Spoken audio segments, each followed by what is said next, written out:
Ah oui, absolument. Donc, notre enregistrement va commencer et nous allons pouvoir inviter Carole à nous raconter un peu ce qu'elle a pu explorer par rapport à la dernière séance, la séance numéro 20, donc de travaux dirigés, qui était dans un domaine un peu spécial entre ce qui est sensoriel et ce qui est, entre guillemets, végétatif.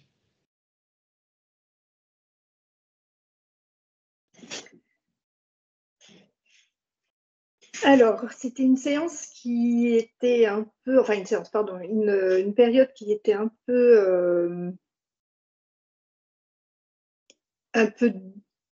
difficile parce que effectivement, j'ai pas forcément eu le sentiment d'avoir suffisamment de temps, mais j'ai pu auto-observer, pardon, deux phénomènes, notamment la neurofonction 7 la neurofonction 13. Donc, si je ne me trompe pas, pardon, c'est l'écoute et le rôle intellectuel, le rôle intellectuel, à travers l'auto-observation d'une écoute de musique classique.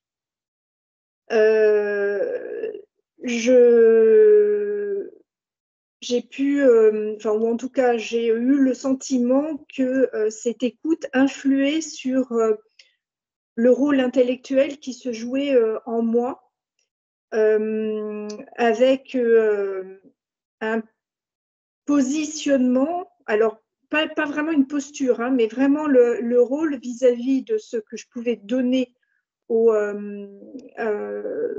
à l'extérieur, donc aux autres, sur comment dire, une forme de prestance ou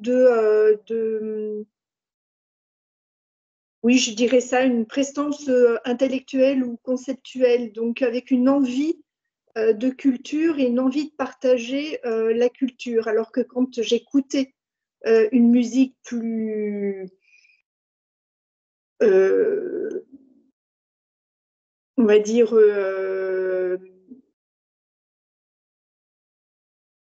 moderne, j'étais pas du tout dans le même rôle. J'étais plutôt dans un partage justement avec mon fils et pas dans des pensées, on va dire, plus proches de celles de mon fils que de vraiment des pensées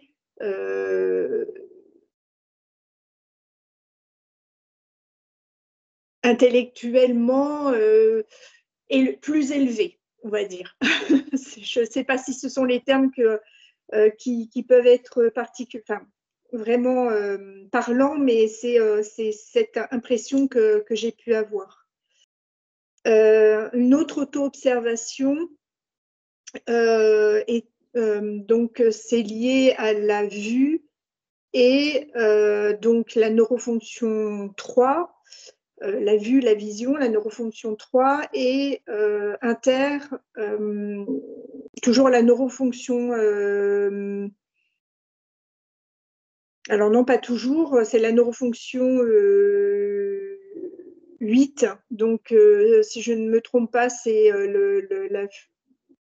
la fluidité, est-ce qu'on est dans les automatismes ou plutôt dans un mouvement de pensée qui est fluide, et un peu en lien avec la lecture qu'on avait fait la dernière fois, quand ma biopsychomachine porte, ou en tout cas fixe les yeux ou le visage de la personne qui parle, je suis où je me concentre sur les paroles qu'exprime la personne. Par contre, je suis, quand c'est moi qui dois m'exprimer, donc quand c'est moi qui dois, ou ma machine, ou mon cortex intellectuel qui doit exprimer des pensées, pour garder une certaine fluidité, un lien dans les pensées qui me traversent, c'est très compliqué pour moi de garder le regard fixé,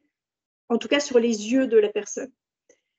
Donc, il faut pratiquement que mon regard se porte soit sur un point fixe dans la pièce, comme si j'avais un tableau blanc sur lequel mes idées pouvaient s'organiser.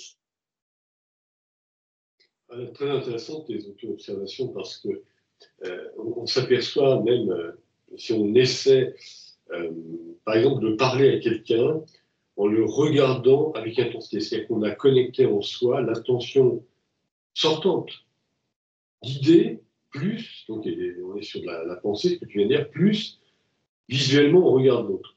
Et on a souvent l'autre qui nous dit, mais pourquoi tu me regardes comme ça? C'est un vrai problème de mesure, de maîtrise, et on va peut-être l'aborder dans le cours d'aujourd'hui, justement, en travaillant sur les émotions et les motivations pour pouvoir dompter, si je puis dire, ce cheval fougueux, pour pouvoir donner un regard qui va porter de la tendresse, là où, justement, si je veux imprimer de l'idée, il y a de la force dans mon idée, et donc il y aura de la force dans mon regard. Mais non, il faut qu'une place de la tendresse dans le regard. C'est une division de l'attention, une division de l'expression qui existe aussi parce qu'il y a justement cette connexion entre le réseau visuel et le réseau intellectuel. Non, mais là, c'est bien ce que tu as dit, on est dans la volonté et l'intentionnalité. C'est particulièrement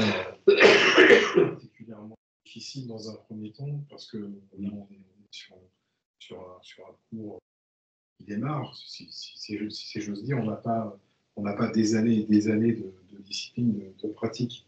Donc, au fur et à mesure, bien sûr, là c'est la volonté, la volonté, le stoppage volontaire, on veut être dans la vision de l'autre, et puis on veut pas. Donc, il n'y a pas ce va-et-vient entre je suis en train de parler, je regarde l'autre, je suis en train de parler, qu'est-ce que j'ai à lui dire, et l'autre est là quand même. Mais même s'il y a ces millisecondes où on n'est plus en train de regarder, c'est pas grave, ça va se réguler au fur et à mesure. Donc, si je peux ajouter quelque chose par rapport à ce qu'a dit Carole, dans la relation avec une personne, ce que j'ai remarqué, c'est la détection d'une. Alors, je ne sais pas si on peut parler de ça un peu en avance de phase. La détection d'un ton un peu où la voix n'est pas stable et elle devient un peu plus aiguë. Et moi, ça m'amène à penser que la personne est en crise ou en souffrance. Et ça m'a amené cette fois-ci à entendre ça vraiment, à entendre non, c'est la tonalité qui me fait entendre une sorte de souffrance. Et moi, ça m'a amené une capacité à être plus douce, c'est-à-dire à ne pas monter en colère ou en régime, et surtout de ne pas engager une pensée, parce que j'ai remarqué que si je ne reste pas calme, c'est-à-dire je ne calme pas mes pensées et mes automatismes de réaction, en fait, la situation empire. Absolument. Et donc il y a quand même ce que tu disais un peu, c'est-à-dire une sorte de douceur qui amène une capacité à faire en sorte que les concepts ne se mettent pas en route automatiquement en disant enfin, toute une réaction. Une réaction automatique, en fait. Et en fait, ça fonctionne assez bien, sauf que au début, ça ne fonctionne pas. C'est-à-dire que c'est comme une sorte d'apprentissage. C'est après avoir échantillonné cette voix qui déraille 2 fois, 3 fois, maintenant je la reconnais. Sinon, je ne suis pas capable de comprendre qu'on est dans un contexte qui n'est pas un contexte naturel. Oui, et pour préciser... Et les yeux, alors les yeux, je pense aussi que tu as raison, c'est-à-dire que j'aurais tendance dans cette situation à justement avoir les yeux qui s'en vont, c'est-à-dire qui vont à gauche ou à droite parce que j'ai envie d'être ailleurs. Parce que ma biopsychomachine a une impulsion à s'enfuir. Et le fait d'avoir l'esprit qui est plus calme avec cette douceur qui aide, et de regarder bien la personne sans justement être dans ce que tu disais, une intention, une volonté, en fait j'ai remarqué ça aide la personne. Et petit à petit, ça Tu es dans si on reste cadré dans des mots précis, c'est-à-dire par exemple, Carole tout de suite a évoqué non-fonction 3 inter 8, 7 inter 13. Voilà. Et toi, tu me dirais quoi? 7, c'est le son. Oui. Ça, et la 3, c'est la vue. Oui. Et je pense que la 3 et 7 avec le rôle 13, la 13. Oui, le rôle, c'est vrai que le rôle change. Le rôle intellectuel qui est là. Le rôle intellectuel change. Parce que dans un cas, c'est un rôle de contrôle. Et dans l'autre cas, c'est pas un rôle de contrôle. C'est un rôle de... C'est pas un rôle. S'il y a rôle, il y a déjà un positionnement. Dans un cas, tu as un stoppage avec une décision d'être présent, donc avec une décision d'adoucir, et dans l'autre cas, il n'y a pas de stoppage décisionnel. Tu es dans la réaction. C'est ça. Un cas avec stoppage décisionnel et un autre cas dans la réaction, dans l'automatisme. C'est ça.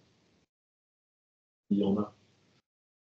Bon, alors après ces quelques petits passages, donc on était sur du 3 inter 8 et du 7 inter 13. Bon, je ne demande pas à Constantin, tu disais que tu n'étais pas trop lancé, à moins que ça te suscite ces 3 inter réflexion, une demande, un questionnement. Sinon, nous passons au cours d'aujourd'hui.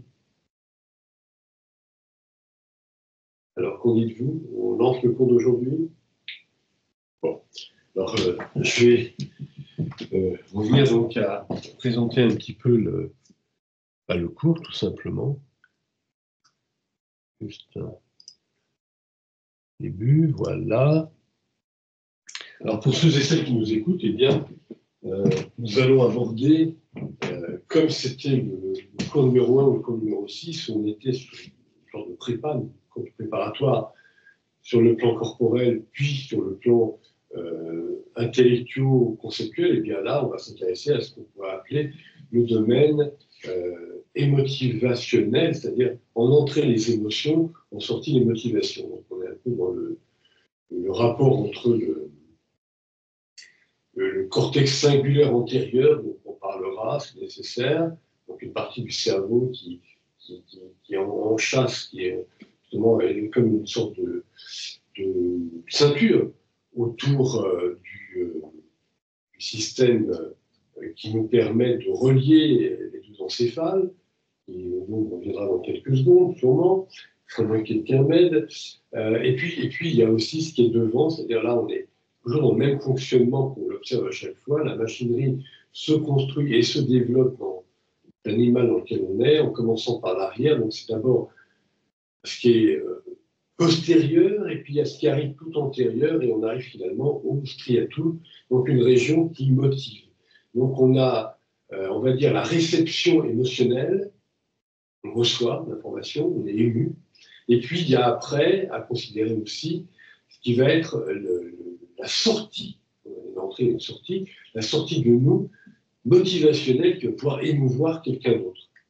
Or, ce qui est intéressant, évidemment, alors, c'est de considérer, alors ça je m'en parlais un peu avant, il faudra peut-être qu'on parle des émotions primaires, secondaires et des sentiments, voire des grands sentiments, mais aussi de considérer que si on observe, non pas sous un angle, je dirais, psychologisant, mais plutôt sous un angle d'ingénieur, comment la machinerie dans laquelle nous existons génère...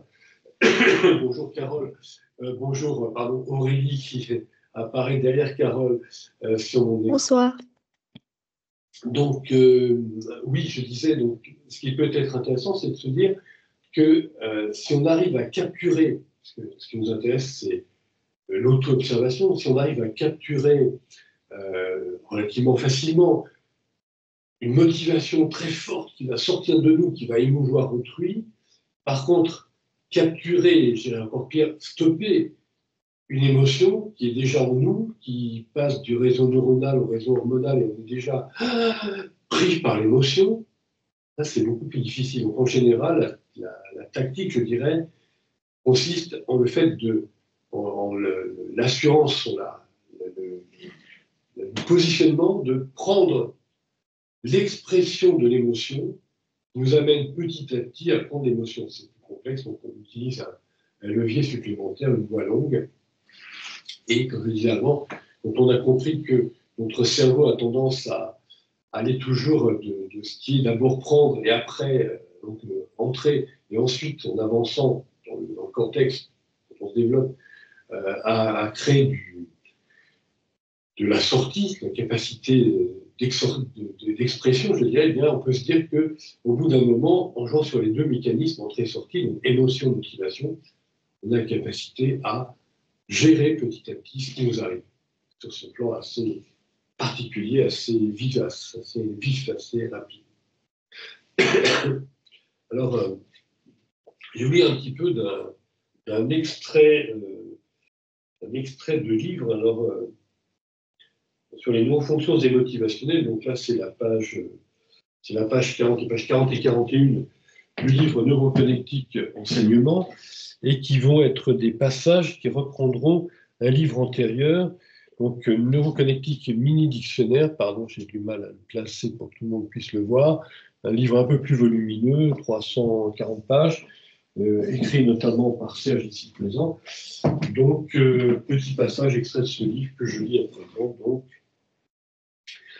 nous pouvons auto-observer près d'une quinzaine de neurofonctions émotivationnelles, émotions sociales et contextuelles d'origine socioculturelle, émotions neuronales d'origine hormonale et intellectuelle, motivation biaxiale, etc., servant d'outils à la neuroconnectique fonctionnelle et relationnelle.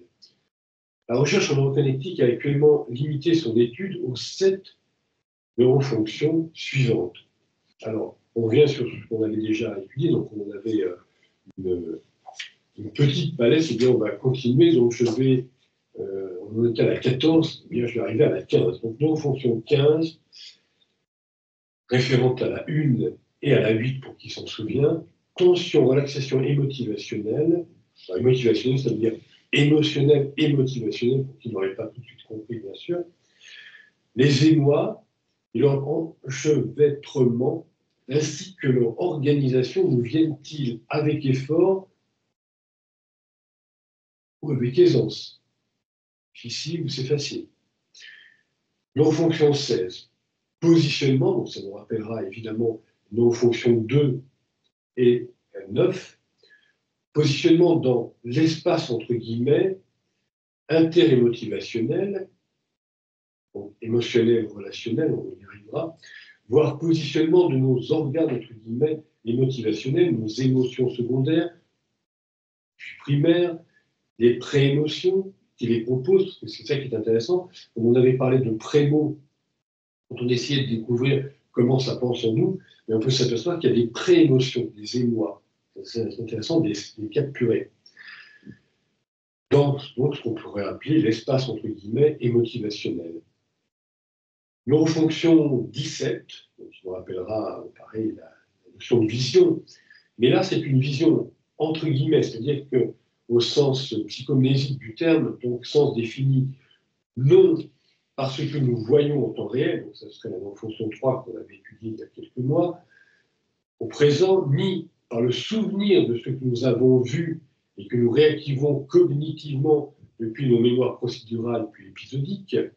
Donc ça, c'est ce qu'on avait travaillé donc un peu après neurofonction 10.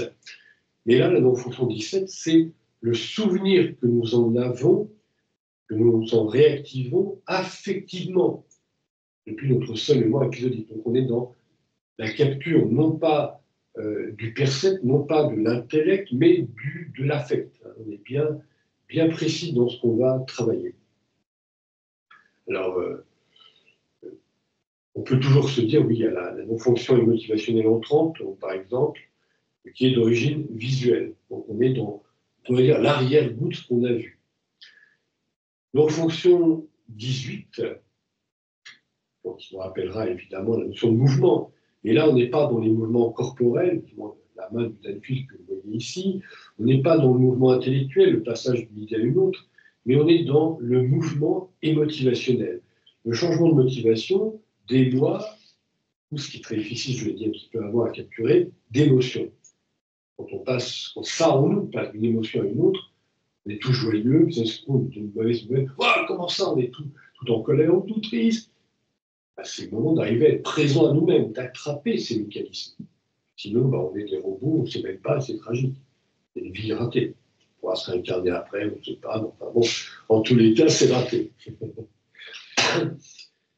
Alors ensuite, évidemment, en fonction de 19, les postures, mais là encore, sur le modèle des postures corporelles, comme là on a un Danfield plus ou moins courbé, on peut s'apercevoir à côté Stéphane, jambes croisées, bon, là, on a les postures corporelles, on peut s'apercevoir des postures intellectuelles, des conceptuelles sont dans notre cerveau, c'est-à-dire je comprends ce qui se dit, ou je ne comprends pas tout à fait, ou je comprends sous cet angle-là, mais pas sous cet angle-ci.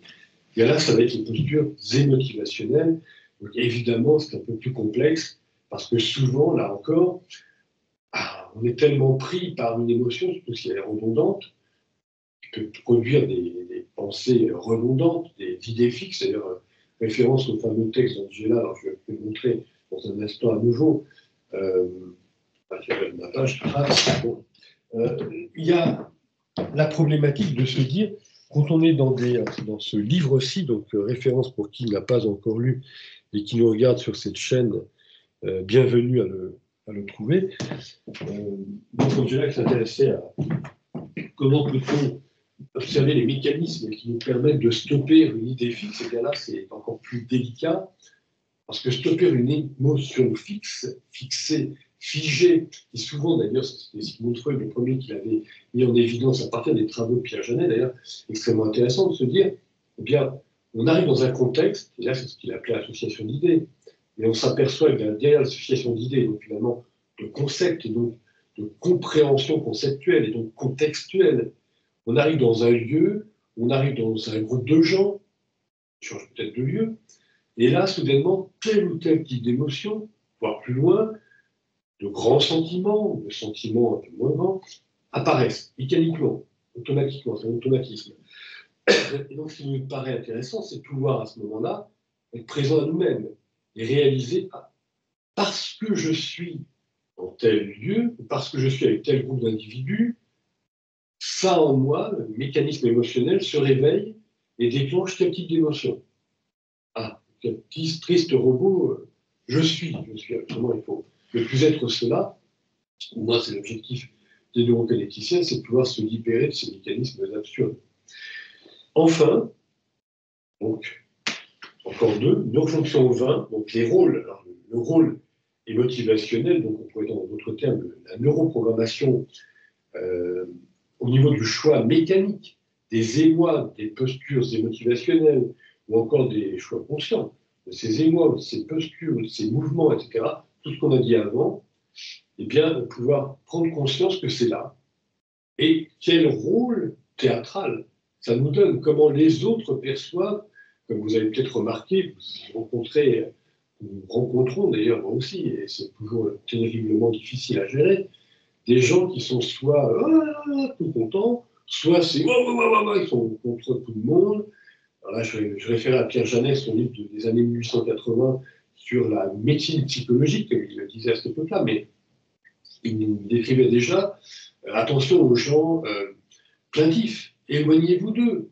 Ce sont des dépressifs qui vont vous amener à être dépressifs si vous continuez à les côtoyer.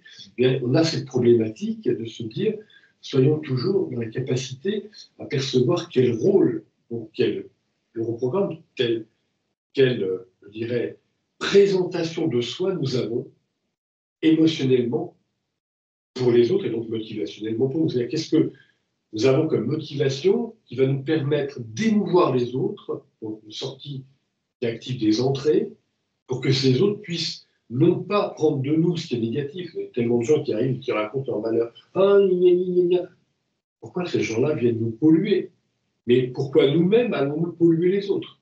Donc soyons capables d'être dans la générosité, et donc déjà dans l'intelligence, dans l'émouvance, de nous dire, je prends conscience de telle ou telle route d'émotion, comme je disais, posturale, de mouvement, de vision, etc., émotionnelle, motivationnelle.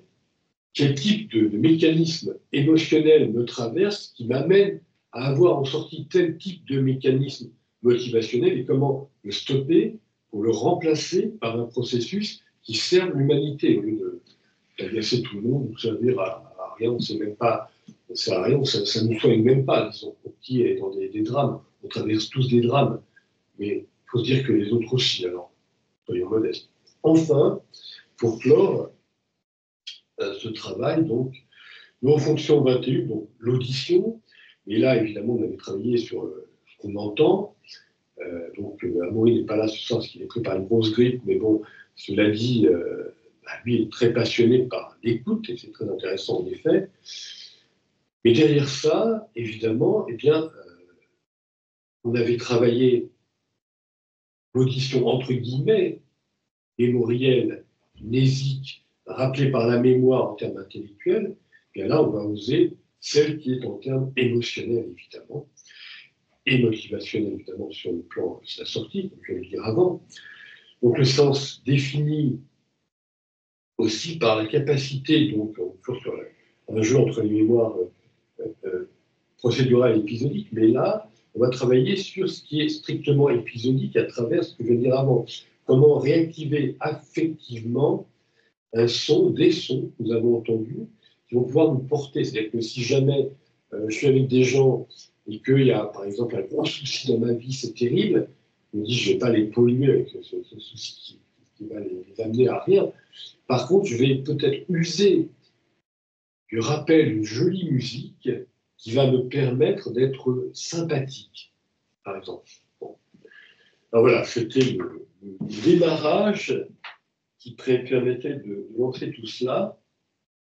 Alors, comme je disais il y a quelques minutes, je viens de perdre ma page, mais je vais la retrouver évidemment.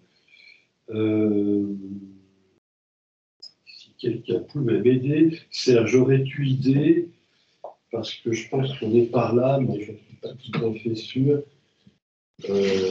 Bon, peut-être un peu plus loin. Désolé. Enfin, sinon, on prend la table des matières à la fin, qu'on a encore trouvé. Je suis désolé. C'est bien de marquer avec un marque-page, mais lorsqu'on perd la page et qu'on doit retrouver donc la présentation. Tu l'as retrouvé? Pratique numéro 21. Ah bah oui, je t'avais dit. On avait donc la présentation et puis on avait dit qu'il y avait deux réflexions d'étudiants qui étaient peut-être intéressantes. En 21, oui, c'est ça. Qui s'y était? Si j'y suis, mais il faut que je prenne la première. Voilà. Désolé pour ceux qui nous écoutent ici présents et puis ceux qui... Donc le cours pratique numéro 21, nos fonctions motivationnelles, on va explorer dans l'ordre par stoppage modulaire simple. Donc auto-observation nous permettant de découvrir comment habiter notre mémorisation émotionnelle d'origine sensorielle, visuelle et auditive. Bon, objectif de l'expérience aujourd'hui. L'objectif ici, pour l'étudiant ou l'étudiante en neuroconnectique, est d'auto-observer sa capacité à habiter les mécanismes de capture d'informations émotivationnelles d'origine visuelle et auditive, agissant au sein de son neurosous-système émotivationnel entrant de nature sensorielle. Donc on a deux expériences d'étudiants et étudiantes. Donc la neurofonction 17, la vue émotivationnelle ou vision émotivationnelle. Auto-observation réalisée pendant la 34e semaine d'expérience dans le cadre du cours pratique TD de neuroconnectique numéro 21. L'émotion qui assaille maintenant ma biopsychomachine en plongeant dans le souvenir visuel depuis l'émotion ayant traversé quelques neurones liens lors d'une vision, souvenir de l'émotion. Les jambes longues d'une femelle sapienne, dans ma voiture, ont produit sur mon système hormonal et jusqu'à mon neurosystème émotionnel un bouleversement d'origine émotivationnelle, préconceptuelle, post-visuelle. Alors, je ne saurais pas si c'était Mahmoud ou Fabrice, mais en tous les cas, c'est bien comme ça. C'est Fabrice. Neurofonction 21. L'ouïe, émotivationnelle ou audition émotivationnelle. J'ai pu auto-observer dans mes mécanismes émotionnels le goût et le dégoût du souvenir du son.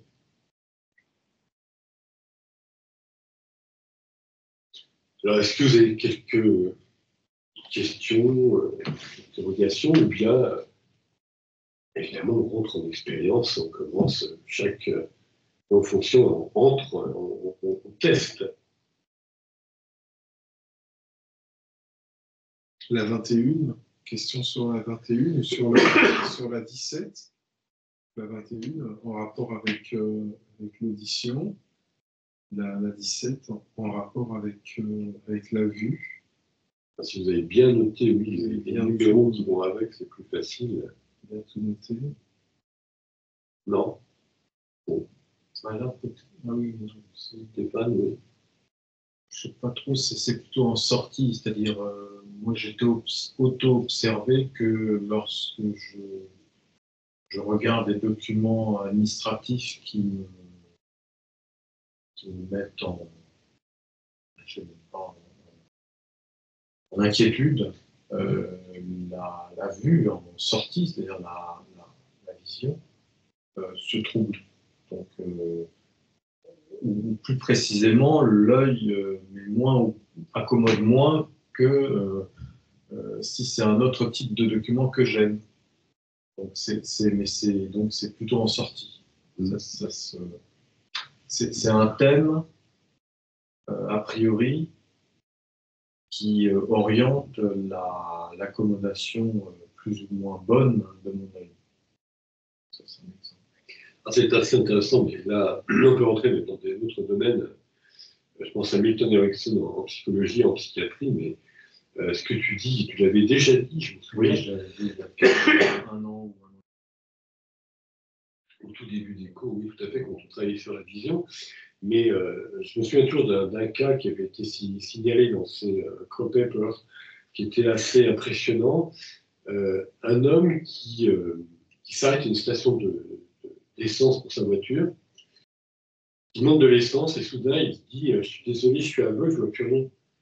Donc évidemment le garagiste qui est sympathique, qui va appeler les secours, se retrouve à l'hôpital, on observe et sur le plan moral tout fonctionne bien. Et pourtant il est aveugle, il ne voit plus. Et en fait on apprend qu'il vient d'avoir un événement juste avant, c'est un peu genre téléphone, bon c'était peut-être pas en portable mais pas loin, au téléphone pour sa compagne qui lui dit je demande le divorce. Donc il ne veut plus voir cette situation. Là, on est sur un langage presque. C'est très interpellant. Hein. C'est sémantique, on va dire. Parce que c'est sémantique, oui. Et de là, on peut se dire que l'aspect émotionnel peut extraordinairement modifier l'aspect corporel en entrée à partir d'un processus en sortie. Et cela dit, on travaillera un peu plus tard dans le cours quand on va commencer à connecter les réseaux de neurones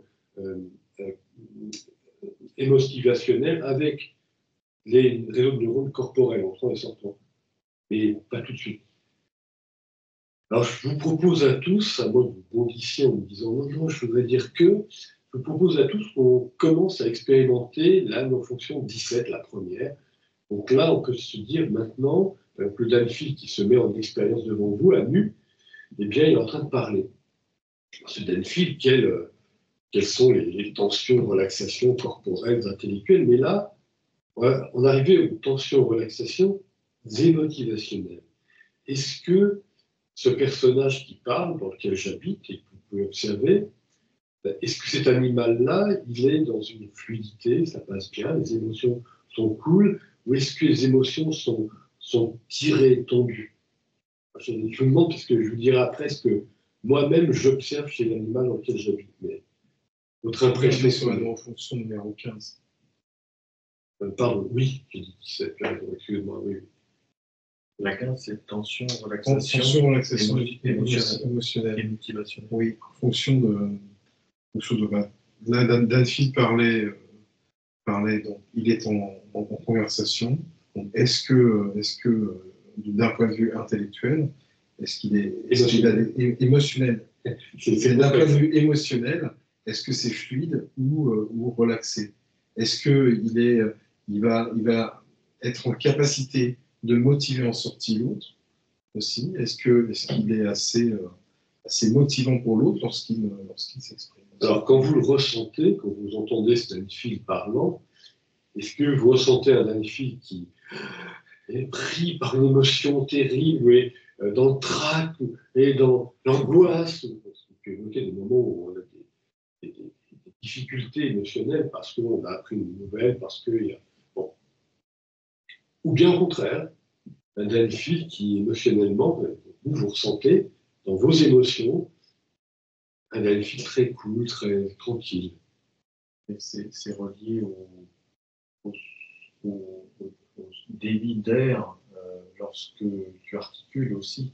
C'est-à-dire, en fait, parce que je prenais la partie, c'est si quelqu'un est angoissé, il va vraisemblablement avoir une respiration plus saccadée et peut-être avoir une oppression au niveau des poumons et avoir le souffle un peu court. Et donc ça se perçoit sensoriellement et je n'ai pas l'impression qu'on soit dans ce cas-là pour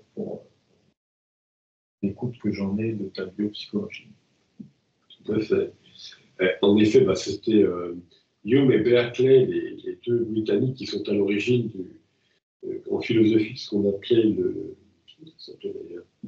réalisme, je ne me souviens plus. Enfin, en tous les cas, leur pensée, la pensée de Hume, c'était tout passe par les sens, donc c'est sensoriel d'abord. Mais en même temps, quand on parle, le raisonnement est aussi intellectuel.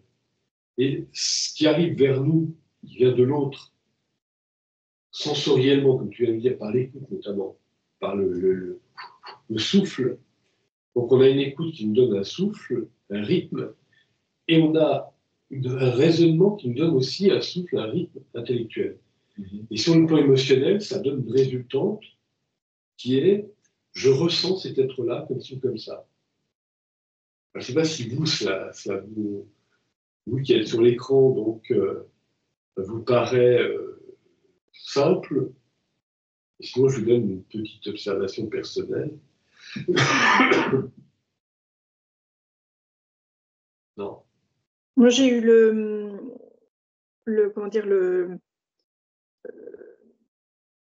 j'ai ressenti quelque chose par rapport au rythme des paroles. Et c'est souvent ce que j'observe quand je suis en relation avec les gens. Et un petit peu comme le disait Stéphane tout à l'heure, c'est le rythme et aussi le rythme donc, du phrasé, par exemple, mais aussi l'aigu ou les basses. Donc, effectivement, plus la personne a un langage aigu, ou c'est souvent quand on s'exprime dans la colère, et ça je le ressens assez, pas facilement, mais c'est ce que j'ai observé le plus souvent. Le souffle, j'y ai pas forcément fait attention, mais c'est quelque chose effectivement qui peut m'alerter. Depuis que Stéphane en a parlé, c'est quelque chose, on peut avoir le souffle coupé et manquer d'air à un moment donné parce qu'on a envie de, soi-même ou la personne qu'on écoute a envie de peut-être de donner une information de façon très rapide sans reprendre son souffle et peut-être parce qu'il y a une tension. J'y avais pas pensé à l'origine. Voilà, c'est l'observation que j'ai pu faire. Super, Carole. Et justement, là, je vous livre ce que je voulais dire avant que quelqu'un d'autre veuille prendre la parole. Alors, je vous livre ce que je voulais vous dire, c'est que l'animal dans lequel je me réveille chaque matin, ou si je peux, de temps en temps, cet animal-là, il est comme tout le monde. Il y a des moments de panique, il y a des moments, peut-être pas la grosse panique, mais enfin, quand même, le trac, comme le disait Serge, qui m'en parlait récemment, c'est-à-dire, je vais parler sur des vidéos qui vont être audio-visionnées par beaucoup de gens. On a plusieurs dizaines d'audio-visionnages en ce moment sur nos vidéos. En plus des gens qui me contactent après, donc je me dis waouh. Et je réalise évidemment, il faut être lucide, que dans 10 ans, on nous dira ah, vous aviez parlé de ça et ça il y a 10 ans sur telle vidéo. Oula. Donc, on ne va pas commettre d'erreur. Oula, là, là, là. Mais si là, ça pourrait déclencher un processus de trac, et en fait, ce qui se passe, c'est que c'est un peu comme se jeter dans l'eau, plutôt que de tremper les pieds en disant je descends un peu, non, on trempe les pieds et puis plouf, on descend dans l'eau. Et c'est un peu ma façon à moi de travailler cette neurofonction 15, mais moi quand je parlais de 17, de 21, mon robot répétait 17, non, 15 en effet, cette neurofonction 15 qui va nous impliquer dans l'idée de se dire en moi, j'hésite. Et puis finalement, je me jette dans l'eau, puis on me prend comme je suis, puis on est vrai, on est sincère, on est authentique, et puis voilà. Bon, voilà, une astuce. En même temps, c'est aussi une indication sur soi-même. L'erreur ou ce que j'essayais de dire tout à l'heure par rapport à l'interaction avec une personne, c'est ça indique aussi une prise de position par rapport à un thème et une personne. Donc il y a aussi un indice sur l'orientation que l'on donne à une réalité particulière. Donc c'est peut-être aussi une façon de s'améliorer que de l'entendre. Alors, en effet, Stéphane, tu nous propulses vers la non-fonction 18, donc la prise de position dont tu viens de parler, c'est-à-dire le positionnement dans l'espace, entre guillemets, et motivationnel, c'est-à-dire, oui, exactement, on est en train de s'exprimer, qui sommes-nous en profondeur, et qui sommes-nous par rapport à qui est autour de nous. De même qu'on peut s'apercevoir, alors je reviens toujours sur ce qu'on a déjà étudié, ce qui nous permet d'explorer notre non-connectique cérébral plus facilement. Si l'on est sur le domaine corporel, on rentre dans une pièce, on marche sur un trottoir, on roule en voiture, et dans quel espace nous situons-nous? On se situe vers le bord, on se situe en plein milieu, on se situe entre un tel et tel autre, qui sont des gens rassurants, au contraire, entre un tel et tel autre, qui dit oh là là, pourquoi je me suis placé là, oh là là. Bon. Intellectuellement, c'est pareil. On se rend bien compte que si l'on développe telle ou telle idée qu'on n'aurait pas dû développer, comme on a des jeunes gens qui vont se présenter pour des examens d'embauche en commençant par parler de ce qu'ils ne maîtrisent pas trop, ne connaissent pas trop, puis ils commencent par en parler. Évidemment, comme un robot évident, je veux dire, l'examinateur, le directeur des ressources humaines va commencer, ou directrice va commencer par dire ah, vous avez parlé de ça, alors pourriez-vous développer? Ah, pourquoi ai-je parlé de ça? Bah oui, il ne fallait pas en parler puisqu'on ne maîtrise pas. Mais c'est la même réalité. Où nous plaçons-nous dans les méandres d'un lieu non plus intellectuel, non plus corporel, mais émotivationnel. C'est-à-dire, est-ce qu'on est en train, comme des robots, comme des automates? Ça va être très gênant quand on aura plein de robots en face de nous, mais bon, il faut se réveiller rapidement, d'où la neuroconnectique là dans les années 2020, parce que dans les années 2030-2040, ça va devenir plus compliqué pour fonctionner nous, si on n'est pas bien neuroconnecté. Bien oui, on va être devant de l'intelligence artificielle, devant des robots, et on va, nous, être comme des robots, c'est ridicule. Alors se dire, parce que je vois quelqu'un, alors ça a été dit un petit peu avant, quelqu'un qui est en colère, bah, ça déclencherait chez moi d'être en colère, par exemple, disait Stéphane. Maintenant, il faut que je puisse stopper. Oui, il faut sortir de l'hypnose, il faut stopper la réaction automatique de me placer, la machine, la biopsycho-machinerie émotionnelle en moi se place, en motivationnel cette fois en sortie, sur un terrain colère aussi. Ben, c'est peut-être le moment au contraire de désamorcer la colère Donc, je ne vais pas expliquer ça à des diplomates, parce qu'autrement, il faudrait devenir intelligent, mais pour les guerres entre pays et pays. Mais cela dit, c'est ça, il faut savoir désamorcer les bombes. Et là aussi, il faut bien comprendre que le processus, comme je le disais un petit peu avant, je reviens sur mon domaine connu, corporellement, je m'aperçois que mon corps va spontanément vers un espace, par exemple, contre un mur, ou au contraire près de la porte de sortie, dans un espace corporel ou extracorporel. Et je peux me dire que sur le plan intellectuel, c'est pareil. Est-ce que je vais vers un élément de fuite ou au contraire vers un élément qui, je suis dos au mur dans les idées que j'ai données, je ne peux plus en sortir? Et pareil pour les émotions. Est-ce que je me présente avec des émotions qui vont m'adosser à un processus émotionnel complexe, ou est-ce que je suis dans des émotions fuyantes? Ah oui, ça me touche, mais oui, oui, beaucoup, bien sûr.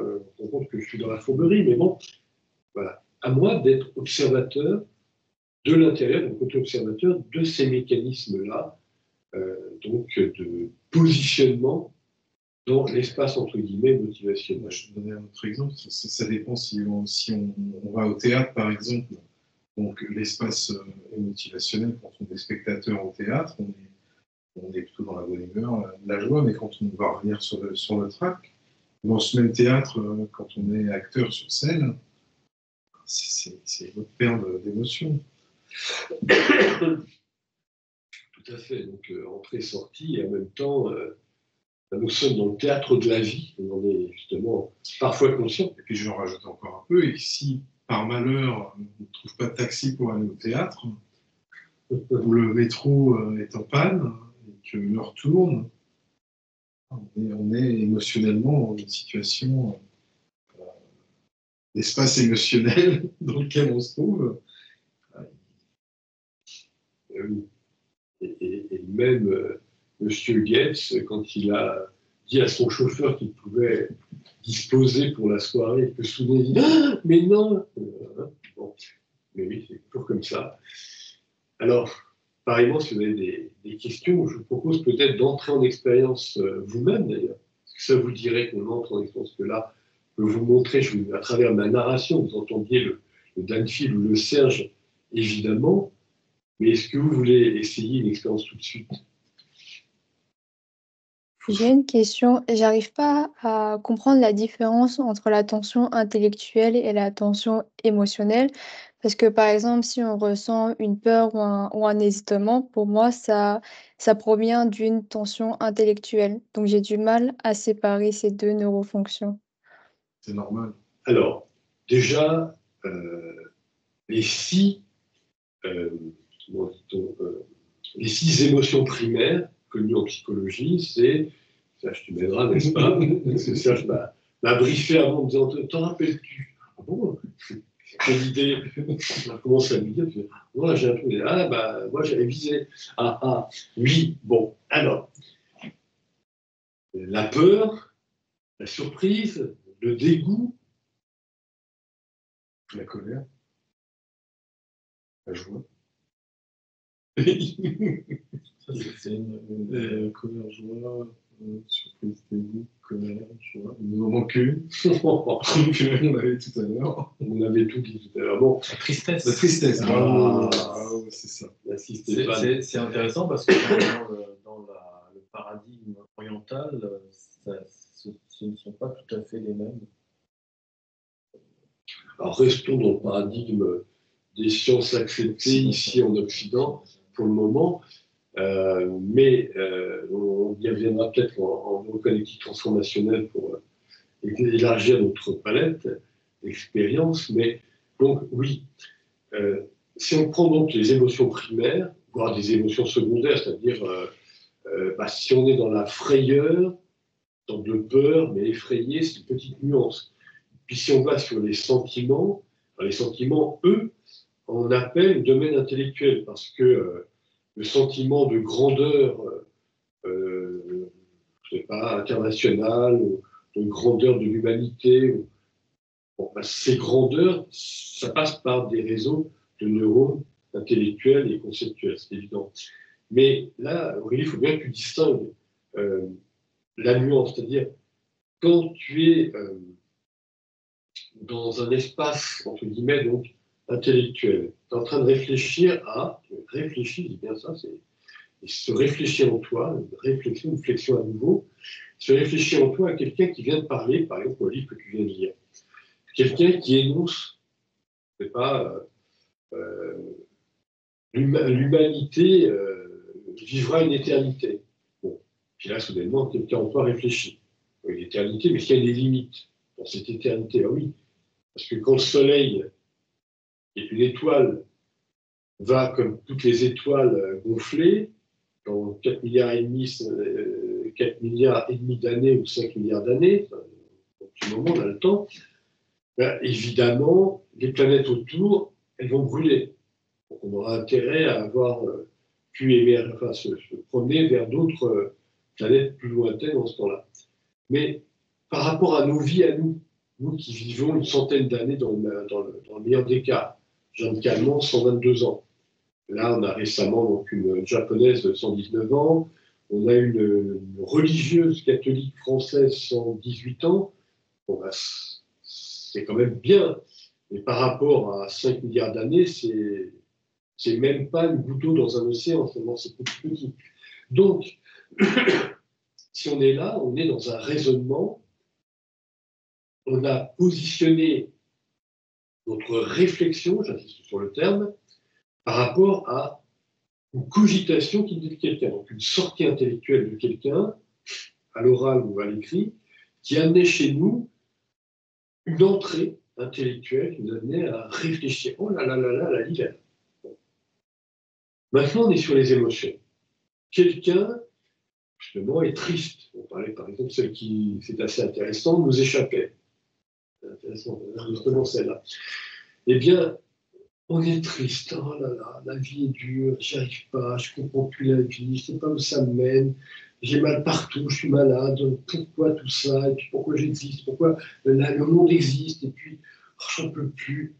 Bon, derrière ces mots, pourquoi j'ai mal de tel ou tel accident, maladie ou autre, de l'intellectuel, du corporel, il y a de l'émotionnel, de la tristesse. Cette tristesse, alors, cette tristesse, elle vient peut-être de quelqu'un qui nous a émané. Donc là, on serait sur une motivation de quelqu'un qui voulait, alors soit c'est quelqu'un de conscient, mais pas très sympa, qui voulait produire de la tristesse chez autrui. Et nous, qui sommes là, on a attrapé la tristesse, on a absorbé, oui, le visage. Soit, c'est tout simplement ce qui se passe 9 fois sur 10, on est devant un automate humain, stade 1 de veille, quelqu'un qui ne sait même pas ce qui lui arrive, et ce pauvre individu, il est triste. Puis il transmet sa tristesse. Oui, c'est pas juste la vie, les ça, et ça. Bon. Et nous, on se prend toute cette pollution qui nous assaille. Donc là, bah, on est aussi pris sur le plan émotionnel. Est-ce que ça te parle mieux, Aurélie? Non. C'est pas trop. Pas vraiment. Peut-être mieux avec des émotions comme la colère, où en fait, il n'y a pas de concept qui surgit. C'est-à-dire que si, par exemple, je prends un briquet et je brûle la main de Danfield, en fait, il va avoir une émotion, il peut avoir une émotion qui est réactive, qui passe pas par le niveau intellectuel. C'est-à-dire que peut-être si je donne une claque à Serge, peut-être qu'il, de façon réactionnelle, il va me donner une claque. Donc moi, l'émotion, je le perçois plus comme quelque chose dans lequel le cerveau, l'intellectuel est court-circuité. Et bon, peut-être que... Alors, une petite plaisanterie, Stéphane. Ah oui, ce béret. À ce béret, dans certaines unités militaires, il y avait les camarades qui amusaient à allumer leur briquet, là. Voilà. Donc, pour dire, je veux juste dire ça, c'est drôle. Mais cela dit, oui, ça peut chauffer, ça peut énerver. Et Aurélie, par rapport à ton questionnement, si tu n'intellectualises pas, c'est peut-être là qu'il y a un souci en toi, c'est que tu vas te dire, j'ai une colère, oui, pourquoi il m'a mis en colère? Parce que ça, oui, il m'a mis en colère. Mais si tu n'intellectualises pas, tu captures simplement l'émotion. Justement, avec son briquet, il m'a abîmé mon vêtement, ou n'importe quoi, il m'a brûlé le visage ou quoi. Mais si tu es simplement prise par l'émotion, évidemment, là, tu peux auto-observer quelle émotion t'assaille. Et là, tu te rends bien compte que ça n'a rien d'intellectuel. C'est une spontanéité corporelle, je dirais. Par exemple, lorsqu'on a peur, on n'identifie pas le danger, puis tout d'un coup, les poumons se bloquent, comme ça, et après, on se rend compte qu'on a eu peur. Mais sur le moment, ça nous assaille, et c'est un automatisme viscéral. Ou, par exemple, un serpent, je sais pas, une araignée, pour certaines personnes, elles ont peur des araignées, elles voient une araignée, tout d'un coup, elles sursautent, et c'est pas passé par l'intellectuel. Mais après, ça dépend des... Peut-être pour toi, Aurélie, je suis en train de penser, l'expression émotionnelle. Est-ce que ton expression émotionnelle, là, maintenant, tout de suite, est-ce que mon expression émotionnelle, lorsque je te parle, elle est plutôt fluide, ou elle est dans la peur, ou elle est dans la joie, ou elle est dans la colère? Quelle est mon expression émotionnelle? Alors, et tout à l'heure, quand tu nous as posé la question, quelle était ton expression émotionnelle? Donc, tu étais un peu dans le doute, il y avait une certaine peur atténuée, si on reste dans un peu de colère, c'était un petit mélange de tout. Pourquoi j'ai pas compris? Qu'est-ce que c'est? Je vais poser la question, mais bon, est-ce qu'ils vont pouvoir me répondre? Il y a un peu tout ça dans ta demande tout à l'heure. Donc c'est ça, c'est l'expression. Oui, est-ce que tu veux capturer, tu avais posé beaucoup à deux questions en une, et qui était la Aurélie il y a 10 minutes, et quel était le Serge il y a 30 secondes? Et quelle était l'Aurélie qui s'est exclaffée juste un peu après? Ouais. Qui était en joie, qui a ri Il y a quelques instants. Il y a quelques instants. Qui souriait, qui était en joie. Si on reste dans les émotions primaires et expressions.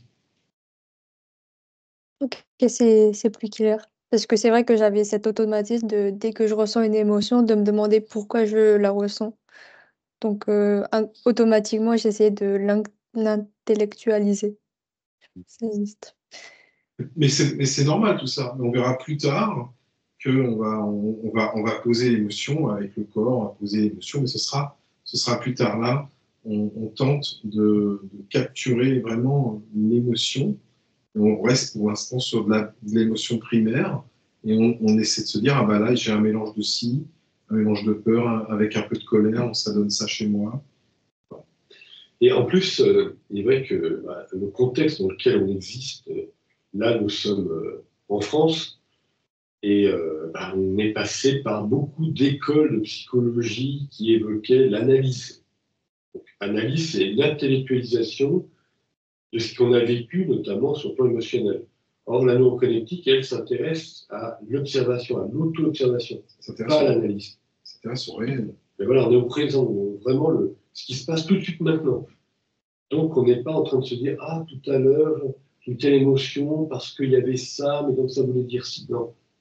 C'est là, tout de suite, quelle émotion m'assaille. Et donc, je vais pouvoir après stopper la machine, parce que c'est ça l'objectif.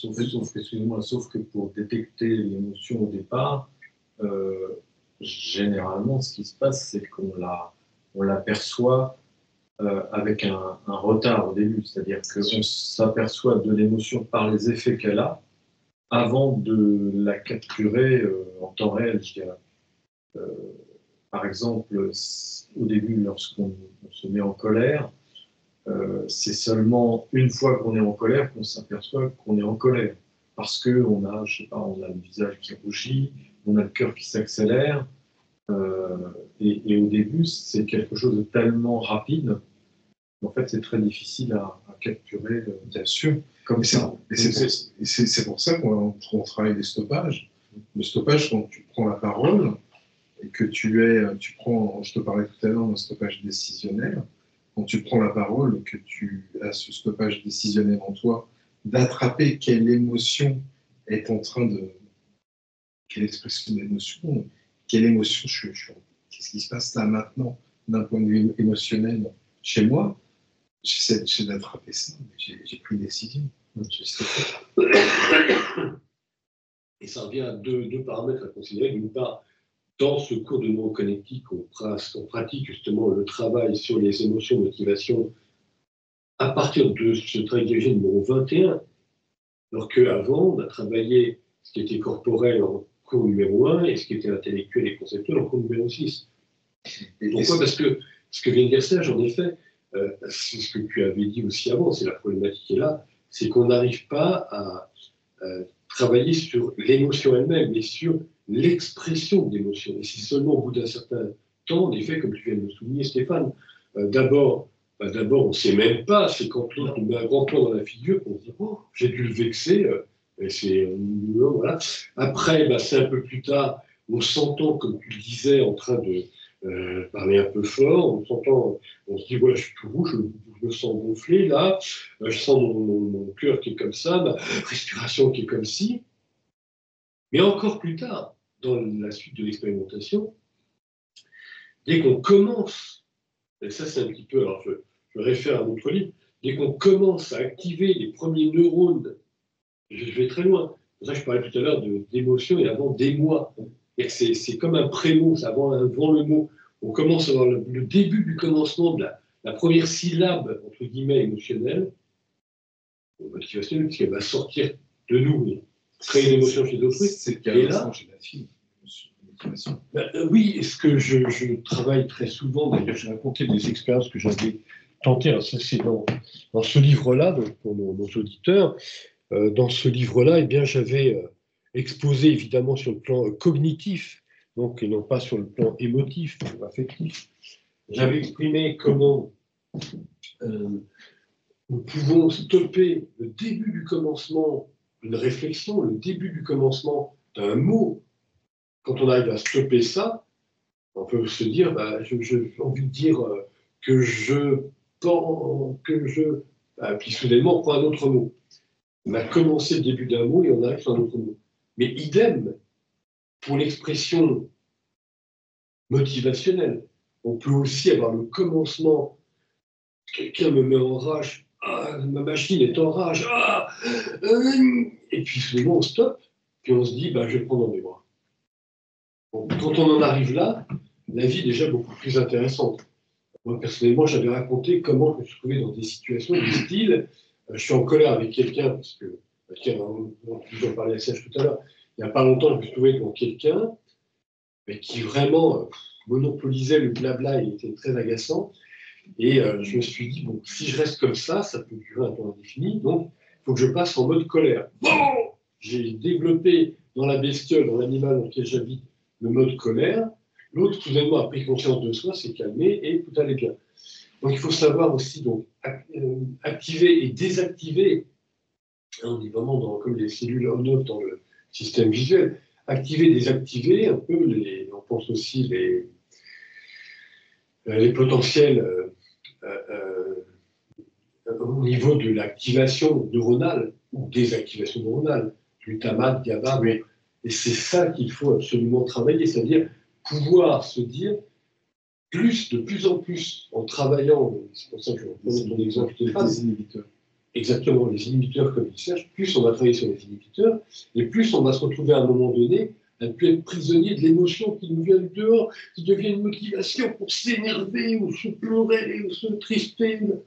On stoppe tout ça, et on se dit, là, on va y revenir par la suite, on peut avoir un passage par une voie longue vers la cognition, se dire, si je continue, ça va être stratégiquement terrible, ça va monter, un tel qui va prendre la parole, l'autre qui va dire je ne suis pas d'accord, et puis tout s'enflamme. Là, si je dis telle parole maintenant, avec telle puissance émotionnelle, ça va calmer le jeu, tout le monde va être bien. Voilà. Je suis en train de on était sur les neurofonctions 17 et 21, et tu as parlé de psychologie. Donc en neuroconnectique, on est sur du réel, on est dans l'instant présent. Alors avec les neurofonctions numéro 17 et numéro 21, on peut se remémorer une situation émotionnelle. On peut se remémorer une situation émotionnelle d'un point de vue visuel, en prenant l'émotion qu'une situation nous a suscitée, et on se la remémore au niveau intérieur. Donc on rejoue la situation émotionnelle, et on peut se remémorer un son aussi. Donc on se remémore, je sais pas, une discussion avec un ami, et on rejoue, ça rejoue en nous l'émotion qui a été suscitée par cette situation, le son de la voix, les mots qui ont été employés, n'importe quoi.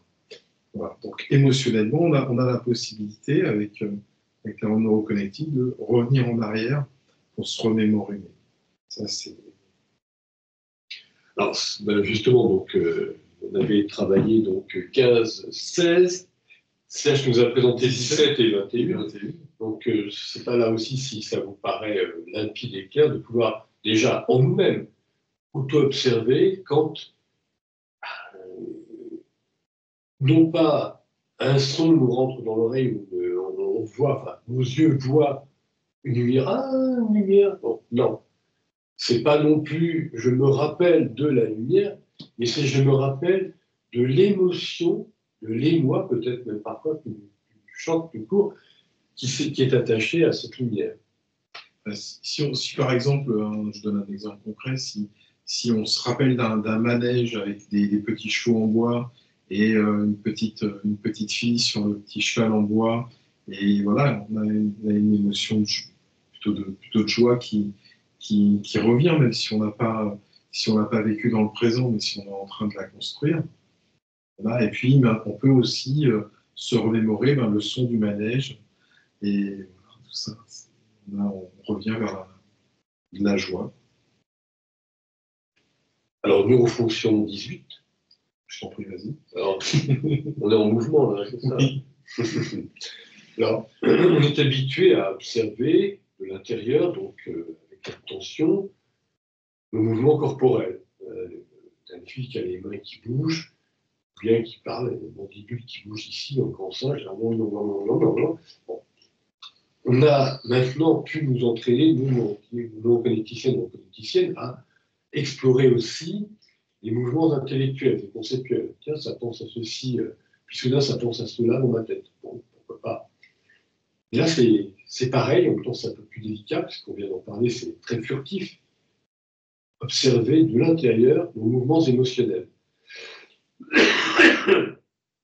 Je reçois un coup de téléphone, c'est tout sympa, on annonce ça, une bonne nouvelle, youpi, je suis content, j'avance, et puis j'ai un coup de cœur qui tombe devant moi, une peur, c'est terrible, et puis comment ça, mais ça va pas, une colère maintenant, pourquoi vous laissez tomber votre pot de fleurs, là. Et puis une amie que tu n'as pas vue depuis 3 ans, qui arrive sur ton territoire. Et alors là, soudainement, c'est la joie, voilà. Et voilà à quoi ressemble la vie d'un être humain au stade 1 de veille, c'est un pur automate ridicule, mais vraiment, s'il s'observait lui-même, il aurait peur de l'imbécilité de sa vie. Donc, nous allons travailler sur comment avoir des moments de réveil où là, on perçoit justement ces variations, on parlait de mouvement, entre une émotion et une autre. Alors, évidemment, comme je disais un petit peu avant, en amont, ce qui est émotionnel, donc ce qui est entrant dans le système émotivationnel, c'est beaucoup plus facile ce qui est entrant est beaucoup plus difficile, je vais trop vite en besogne, que ce qui est sortant, c'est-à-dire ce qui est motivationnel, qui là est beaucoup plus facile à capturer. Quand j'ai en moi le désir absolu de transmettre à quelqu'un ça, puis ça, puis ça, là je peux observer comment ça fluctue. J'ai ça, puis ça passe maintenant à puis ça, puis ça. Ou alors si je voulais avoir un langage un peu plus feutré, ça, puis ci, puis ça. Bon, je suis. Mais par contre, quand ça rentre en nous, et qu'on est ému, comme on vient de le dire, et on avait pris en effet ce genre d'exemple, et bien voilà, il y a les contents, le contentement, tout va bien, mais donc en fonction, émotionnelle, secondaire, toute simple, le contentement, puis soudainement, une peur terrible, une neurofonction émotionnelle primaire de type peur, puis après colère, puis après quelqu'un en fait la nouvelle joie, enfin, une vie complètement débile, mais là c'est le moment de se réveiller. Et on peut se réveiller parce que on peut d'abord travailler sur la sortie qui sort de nous en termes d'émotions vers les autres, c'est-à-dire des motivations. On peut les capturer, tiens, ça passe de l'une à l'autre comme ça, comme ça. Ah.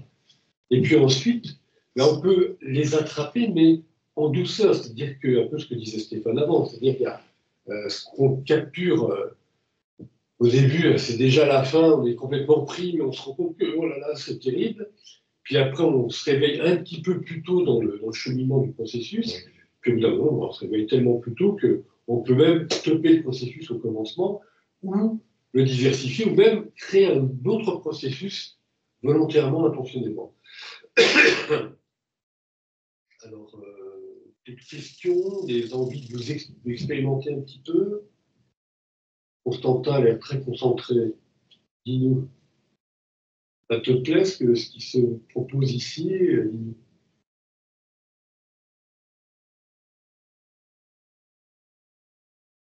On parle des émotions.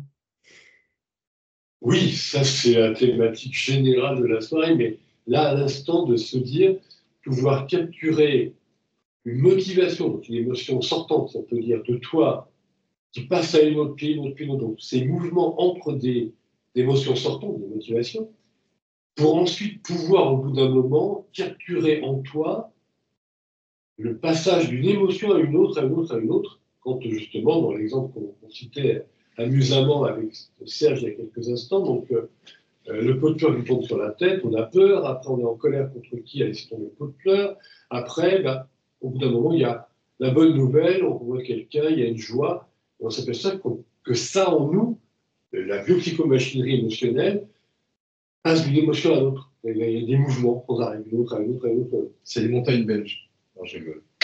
Et nous, on se réveille dedans. Et on se dit, et si C'est les montagnes libanaises. Ah, C'est exactement ce qui se produit dans la tête de la plupart de mes compatriotes qui vivent à l'étranger. Voilà, et là, maintenant, est-ce que ça t'inspire pour te dire, tu pourrais... Ça m'inspire, oui, le fait de passer d'une émotion plaisante à une émotion de peur. Alors, je ne sais pas si la peur fait partie des émotions. J'imagine que la peur amène parfois à la colère, donc, ou à autre chose. Comme tu nous as entendu, Ou je ne sais pas si c'est une chose d'ailleurs, c'est une émotion. comme tu nous as entendu, Euh, ce sont des émotions primaires dont tu parles. La peur, la colère, oui, oui, bien sûr. elles peuvent se mélanger. Par contre, ce qui est intéressant en termes d'expérimentation, c'est de pouvoir, tu es en train de pâtisser, par exemple, tu prépares une pâtisserie, puis soudainement, une émotion te traverse. Ah, ça va être super réussi, ça va être super bon, je vais donner à goûter à tel et tel et tel, tu continues de préparer. Puis soudainement, il y a un petit ratage. Ah, zut, j'ai laissé trop longtemps, ça va pas bien caraméliser, ou ça va être trop cuit. Ah, c'est passé de la joie à la déjoie, hein, c'est pas le dégoût, mais c'est pas loin, c'est pas la dépression, attention, mais on est quand même plus. Hein, c'est pas la colère, mais on s'en rapproche. Le stress, on n'est pas loin de la peur. Hein. Oui. Mais là, oui. tu diverses émotions et tu peux les noter. Comment ça fonctionne dans ton cerveau. Et ce qui est intéressant, c'est de pouvoir. J'ai peut-être vécu une expérience assez. On va parler de mon expérience du samedi. Donc, j'ai participé à mon cours en fait samedi dernier matin afin de réaliser un gâteau assez connu, en tout cas d'une certaine génération, qui s'appelle le moka. Je ne pense pas que ça soit le gâteau phare de Cédric Grolet ou en tout cas de grands pâtissiers, mais c'est un bon classique que tout le monde, je pense, connaît pour les personnes qui ont plus de 35 ans. Voilà, on va dire ça comme ça. Et donc, par la suite, donc, ça c'était mon cours du matin. Et pendant toute la semaine, j'ai préparé en fait une tarte au citron. Je devais en tout cas présenter pour un concours. Donc j'étais extrêmement content de tout le travail que j'avais en tout cas réalisé pour préparer ce moment. J'étais j'étais enjoué en tout cas jusqu'au moment où j'ai dû présenter en tout cas ma tarte. Donc au soir où je suis arrivé, au moment où j'ai dû transporter cette tarte jusqu'au jury. Euh, Dans la voiture, bien entendu, parisien, avec une voiture particulièrement compliquée un vendredi soir pour arriver au lieu. Donc, joie et à la fois colère Et oui, qui se mêlent et même une émotion intermédiaire, un agacement. entre les deux, hein. D'ailleurs, j'étais avec ma compagne au téléphone qui, justement, me rappelait les émotions positives de ce moment, qui moi-même était en train de pester sur le trafic. Donc, j'essayais de réguler, en tout cas, ces émotions pour revenir à un état de joie, celui de présenter en tout cas le fruit de mon travail. J'arrive donc sur les lieux, en retard. Finalement, j'arrive à déposer en tout cas ma proposition. On attend 1 heure, donc là pour le coup, des émotions plutôt, des émotions plutôt d'incertitude. Finalement, j'avais l'impression d'avoir fait quelque chose de très beau et je me dis, bon, tout le monde me félicitait déjà de la beauté, en tout cas, de ma réalisation, que j'avais postée, en tout cas, sur le groupe WhatsApp. Et donc là, on arrive au lieu où le jury doit nous donner les résultats. Et première chose concernant le goût, premier gagnant, deuxième gagnant, troisième gagnant. Voilà, je ne suis pas dans la liste. Je me dis, bon, finalement, d'autres tartes ont été au citron, étaient de meilleure qualité. Et je me disais, sur le visuel, quand même, ça ressemble à un citron. J'ai fait beaucoup d'efforts. Je pourrais vous envoyer la photo, hein. Ça vous permettra en tout cas d'avoir des émotions en regardant la photo sans avoir l'aspect gustatif. Mais premier gagnant sur l'aspect visuel jusqu'au dernier. Et je ne suis pas encore dans la liste. Et là, déception.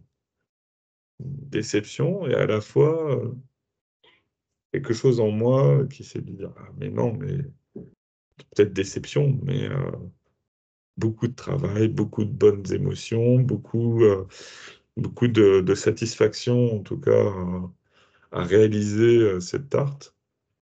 Et là, je me dis, mais qu'est-ce qui s'est passé? Comment, qu'est-ce qui a pu m'arriver, en tout cas, à cette émotion de déception?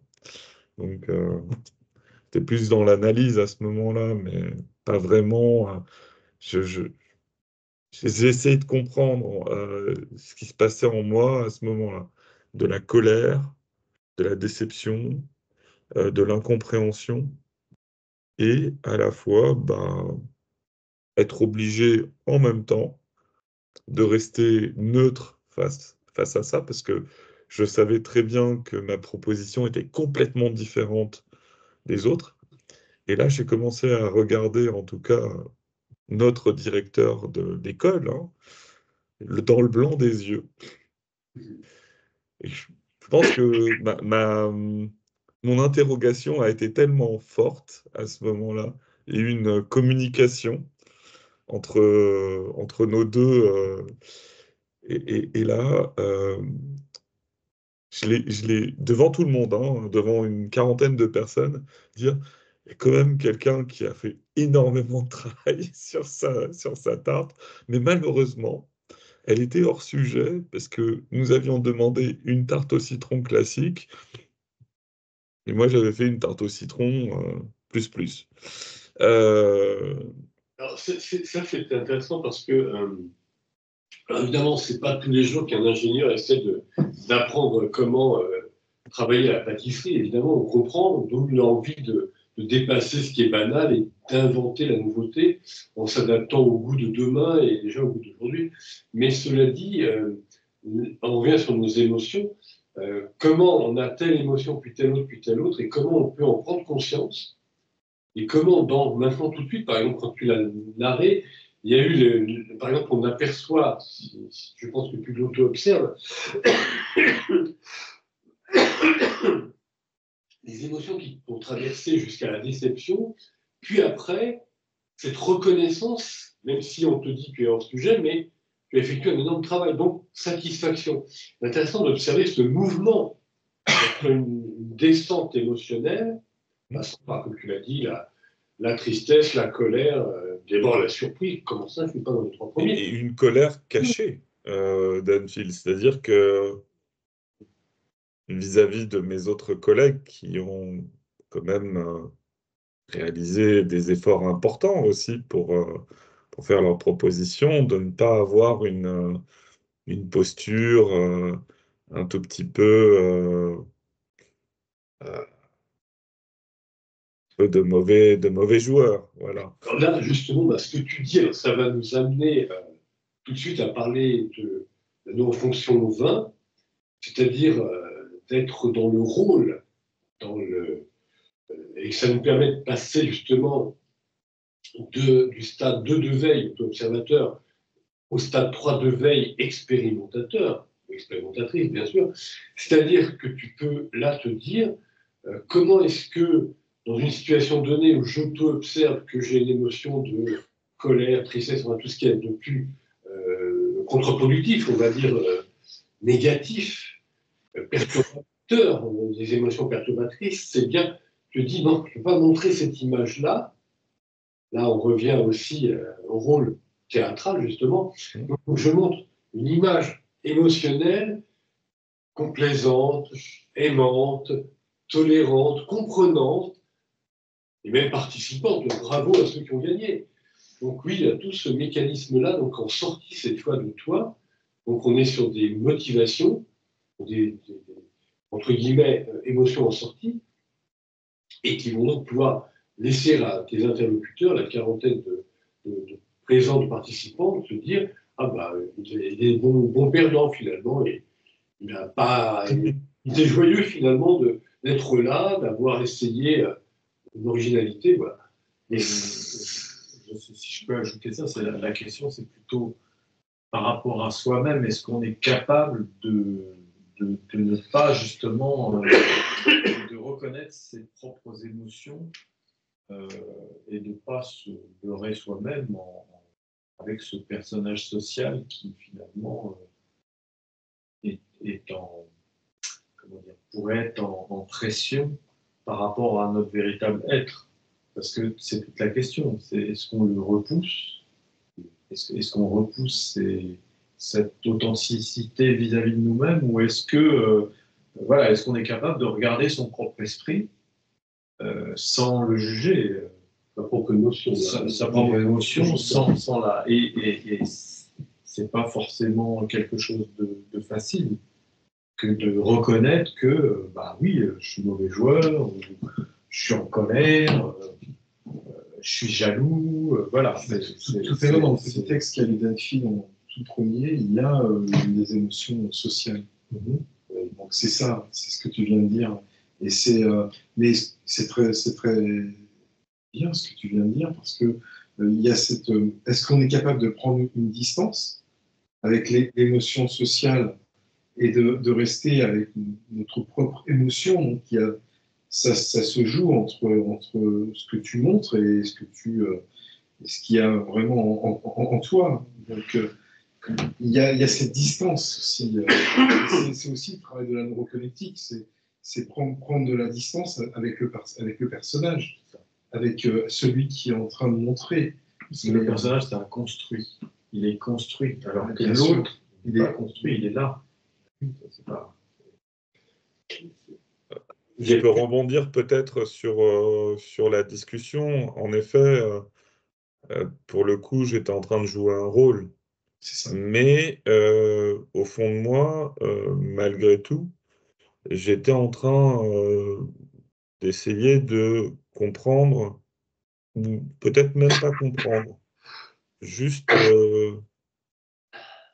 si comprendre. Là, pour le coup, j'étais en train d'analyser en fait ce qui m'arrivait et pourquoi ça me touchait tant. Parce que finalement, l'effet positif de cette aventure, c'était justement d'avoir pratiqué, exécuté, réalisé, préparé une tartelette que je peux même vous envoyer par photo. Là, pour le coup, je pourrais la partager dans le Skype juste pour votre curiosité, mais de me dire que tout simplement, De Stéphane.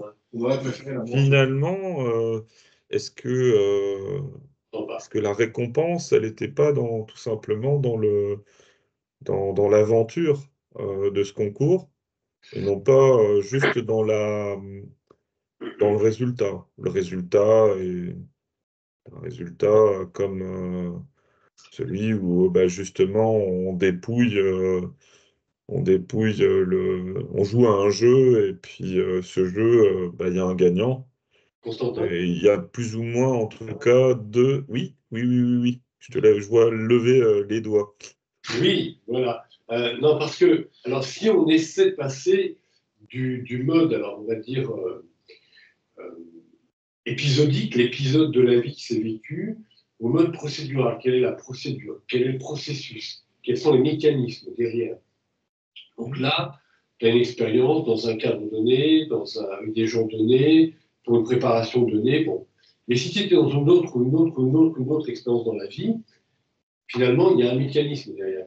Et le mécanisme, déjà, tu peux t'apercevoir que, d'abord, il y a un processus notamment visuel et auditif, c'est-à-dire, tu vois que les autres ne t'ont pas reconnu, tu entends que les autres reconnaissent un tel. Après, comme tu l'as dit, il y a une analyse, donc un processus intellectuel. Pourquoi ça m'est arrivé, pourquoi j'ai été tellement déçu, pourquoi en même temps, non, il faut que je connaisse que. Bon, tout ce blabla-là, donc ces deux mécanismes que je viens de citer, corporel et intellectuel, t'amènent à l'éveil du troisième, c'est ça qui nous intéresse maintenant, le mécanisme émotionnel. Et de pouvoir précisément, quand il arrivera la prochaine fois, quelle qu'elle soit, ne plus avoir besoin d'un long temps sensoriel et d'un long temps intellectuel entrant pour comprendre ce qui s'est passé, mais presque tout de suite de capturer l'émotion, et même de pouvoir la stopper, et même de pouvoir, alors là on revient sur ce que disait Stéphane, qui a repris Serge, c'est-à-dire travailler en toi-même, à la fois, on pourrait dire, la personnalité socioculturelle qui sert l'intérêt général devant tout le monde, et puis derrière, en effet, la personnalité, on pourrait dire ontologique, oui, essentielle, l'essence, on parlait des Grecs dans l'Antiquité, mais c'est une grande problématique parce que comment être à l'écoute de ce qui est vrai en nous, la vraie émotion en nous, tout en se disant attention, parce que c'est un paradoxe, il y a un troisième étage, c'est ce que je veux dire. Après l'étage public commun avec tout le monde, l'étage mon émotion, il y a l'étage je me libère de cette émotion qui n'est pas moi. C'est simplement un processus, un mécanisme, on revient sur le terme, qui est conditionnellement, c'est les chiens de Pavlov ou les singes de Vorodine, qui vient en moi.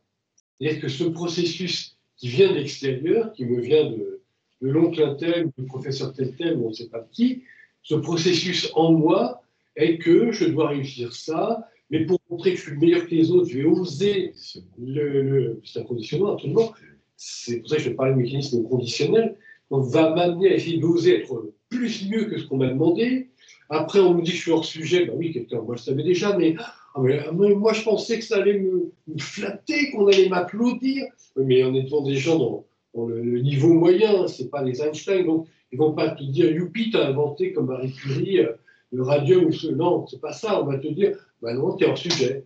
Et alors là, boum, c'est le gâteau là qui est en train de retomber à grande vitesse. La chute. Mais on se dit, mais il a beaucoup travaillé. Voilà, ça c'est quand même cerise sur le gâteau. Il y a une récompense derrière le Une plat. récompense cachée.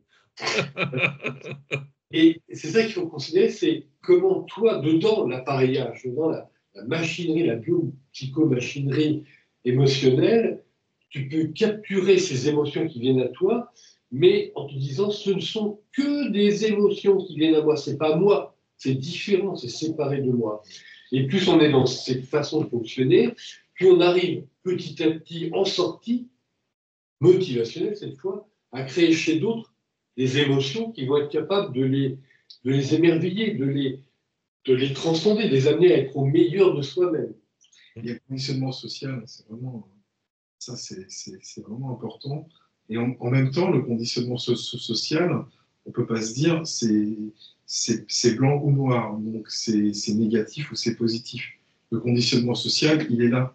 Il faut juste en être conscient que émotionnellement, là, je suis dans un conditionnement social. Mais il est obligatoire dans ton cas, parce que le conditionnement social, il va te permettre de grimper des étages dans la pâtisserie. Donc, il faut être dans ce conditionnement social. Il faut en être conscient. Et plus tard, tu seras émotionnellement avec des créations et ce sera toi. Là, pour l'instant, tu es juste dans un conditionnement avec les autres, socialement avec les autres. Plus tard, tu donneras libre cours à ta créativité. Ce sera vraiment toi. Là, ce sera l'explosion de joie parce que c'est l'être ontologique en toi qui sera émotionnellement content et apportera de la joie aux autres et à toi-même à travers la pâtisserie. Voilà. C'était plus ou moins ma conclusion. Donc voilà, des expériences qu'on peut tenter. Donc là, on a nos 7 neurofonctions à explorer pendant une quinzaine de jours, comme on dit en France, 2 semaines. Et ce qui peut être intéressant, c'est de se dire comment je vais pouvoir lundi me montrer en expérience en me disant, voilà, je vais capturer la fluidité ou la difficulté d'expression de telle ou telle émotion qui vient en moi ou celle que j'essaie de sortir de moi, donc en entrée ou en sortie. Donc celle qui vient en moi, eh bien, est-ce qu'elle me vient brusquement, j'ai même pas de frein, ou est-ce que, à contrario, elle me vient, mais j'ai un frein corporel ou intellectuel pour prendre une petite distance. Transformer en sentiment.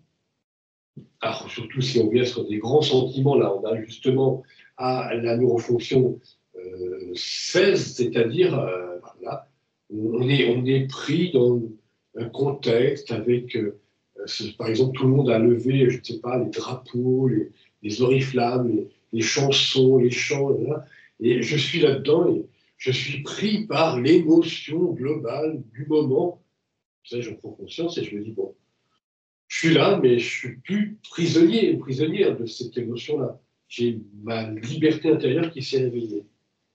Et puis après, on continue sur ce qui était, on a dit, 17 et 21, donc ce qui est visuel ou sonore, qui nous revient, qui peut être là aussi, qu'on peut même, qui vient toujours en entrée ou en sortie, on peut aussi en sortie se dire, je suis dans un mauvais contexte, je l'ai évoqué tout à l'heure, je reprends cette bonne idée, c'est que on est dans un mauvais contexte, mais on va se rappeler une belle émotion en tirant sur une jolie chanson, une belle musique, en nous-mêmes pour nous évader du mauvais contexte et ne pas être pollué par le mauvais contexte.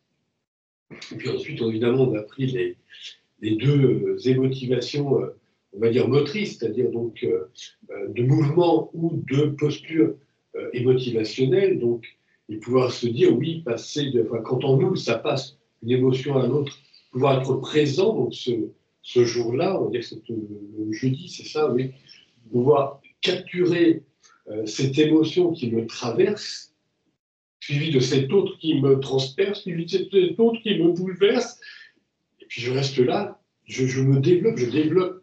C'est vraiment un effort d'émergence, on va dire, darwinienne, une conscience qui observe de l'intérieur ces émotions qui se suivent les unes les autres.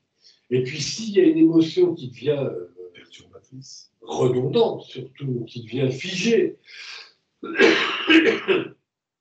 travail du vendredi, et bien là, on peut se dire, là, j'observe dans ma machinerie les émotions qui se figent. On aperçoit que là, depuis un quart d'heure, je suis vraiment... on m'a insulté tout à l'heure. Je suis bouleversé. Hein. Mais quand même, quelqu'un d'important comme moi, oh non, on ne peut pas, etc., etc. Et la machinerie qui est dans blablabla, mais derrière le blablabla, derrière les mots, derrière parfois des gestes, on s'aperçoit qu'on tourne en rond, ou qu'on tapote des doigts, ou qu'on a la tête comme ça. Enfin bon, c'est pas un mécanisme corporel, un mécanisme intellectuel, mais derrière, on va chercher, on va fouiller, on va creuser.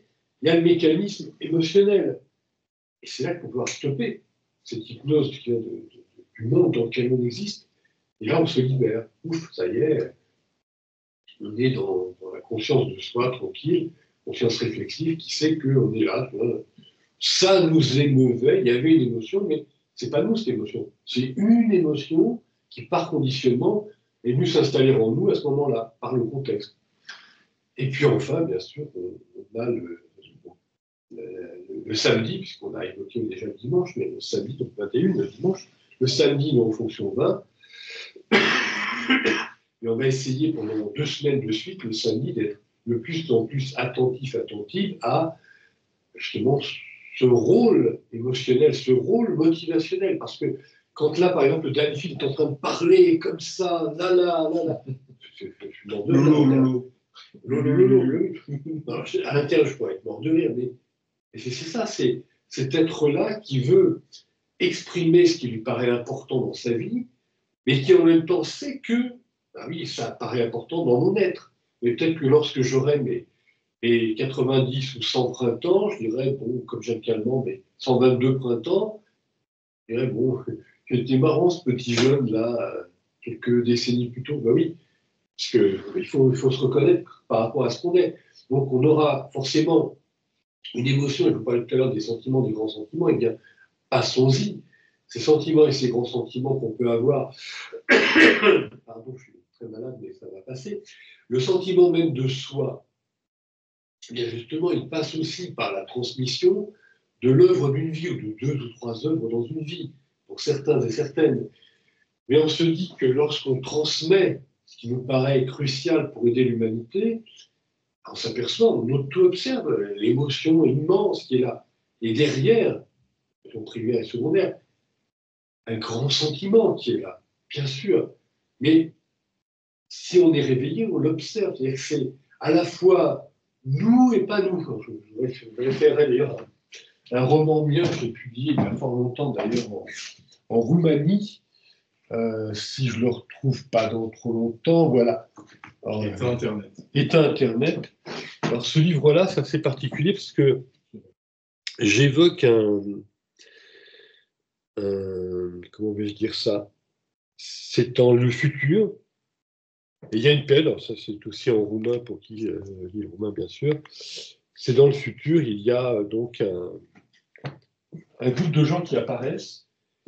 Et on ne peut pas les appeler des terroristes parce qu'on ne sait pas comprendre pourquoi. Parce qu'un terroriste, il est terroriste parce qu'il veut se battre au nom de telle ou telle cause.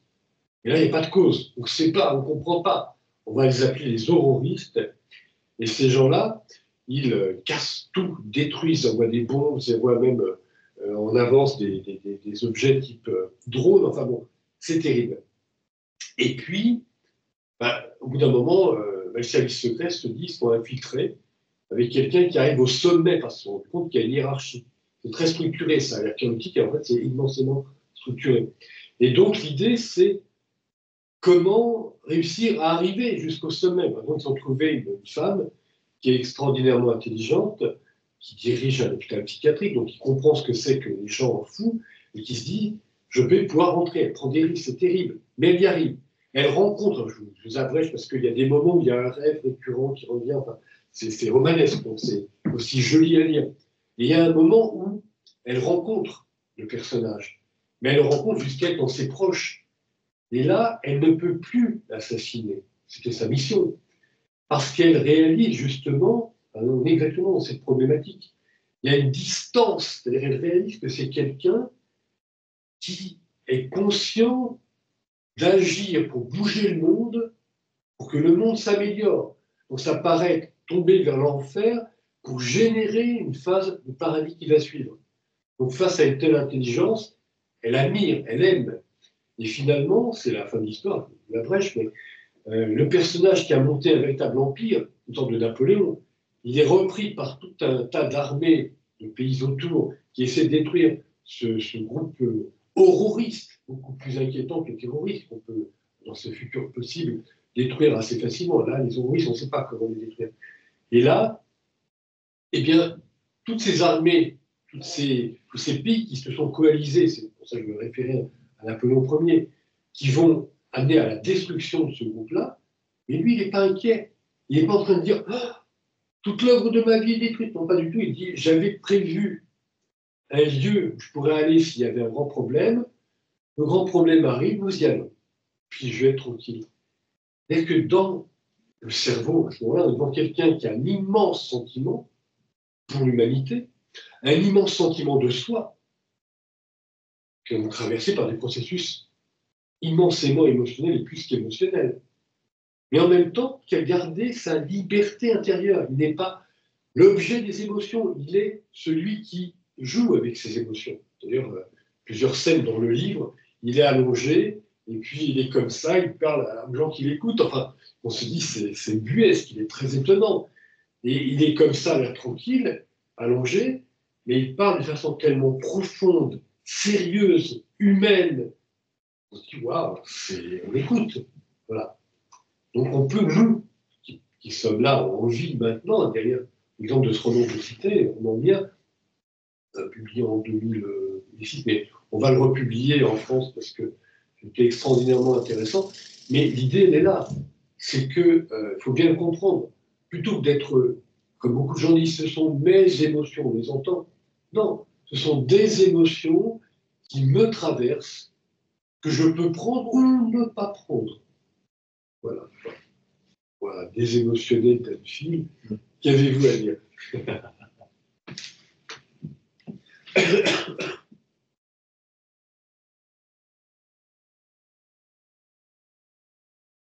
Alors, Carole, en méditation, la main devant le visage, comme moi j'écris maintenant aussi, dis-nous.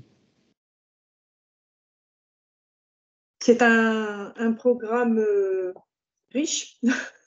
Donc j'étais en méditation parce que je me disais qu'on avait du pain sur la planche. Ah. Prendre une expression toute faite. Et qui correspond à notre ami qui aime pâtisser, selon les termes de Constantin, donc avec du pain sur la planche. Oui. Alors, je ne l'ai pas fait exprès, mais... Je souligne parce que je l'ai évidemment entendu derrière les mots, c'est très joli, le lien que tu tissais émotionnellement avec Constantin. J'ai juste une petite remarque parce que j'ai peut-être tendance à confondre un peu la neurofonction 19 qui est en lien avec la posture émotivationnelle et le neurofonction 20, le rôle, exemple que donnait Constantin tout à l'heure. J'avais interprété le fait qu'effectivement il gardait une certaine bienséance pour pas vis-à-vis des autres concurrents. Donc pour moi ça c'était le rôle. Mais il passait forcément par une posture, donc en fait peut-être prendre étouffer éventuellement ces émotions ou certaines de ces émotions pour pouvoir atteindre ce rôle. Donc pour moi, c'était la posture, c'était d'étouffer ou en tout cas de prendre une certaine distance par rapport aux émotions qui le submergeaient. Et je trouvais que la limite était peut-être un peu difficile appréhender. C'est. Alors, en fait, déjà, en soi, Carole, reprenons que quand on est sur une neurofonction qui s'intéresse au rôle et donc à notre neuroprogrammation, elle reprend toutes les autres neurofonctions d'une série. Donc là, c'est clair.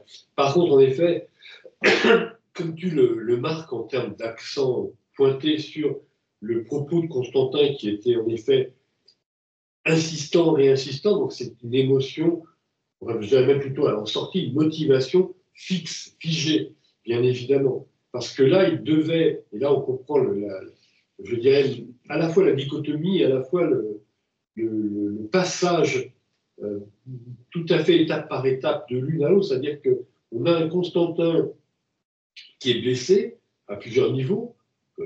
Bah oui, émotionnellement, il n'est pas reconnu, et même intellectuellement, il faut des efforts. Bon. Donc il y a plusieurs niveaux où c'est pas bien. Puis même corporellement, il a passé des heures de la chaleur et du feu et du. Bon.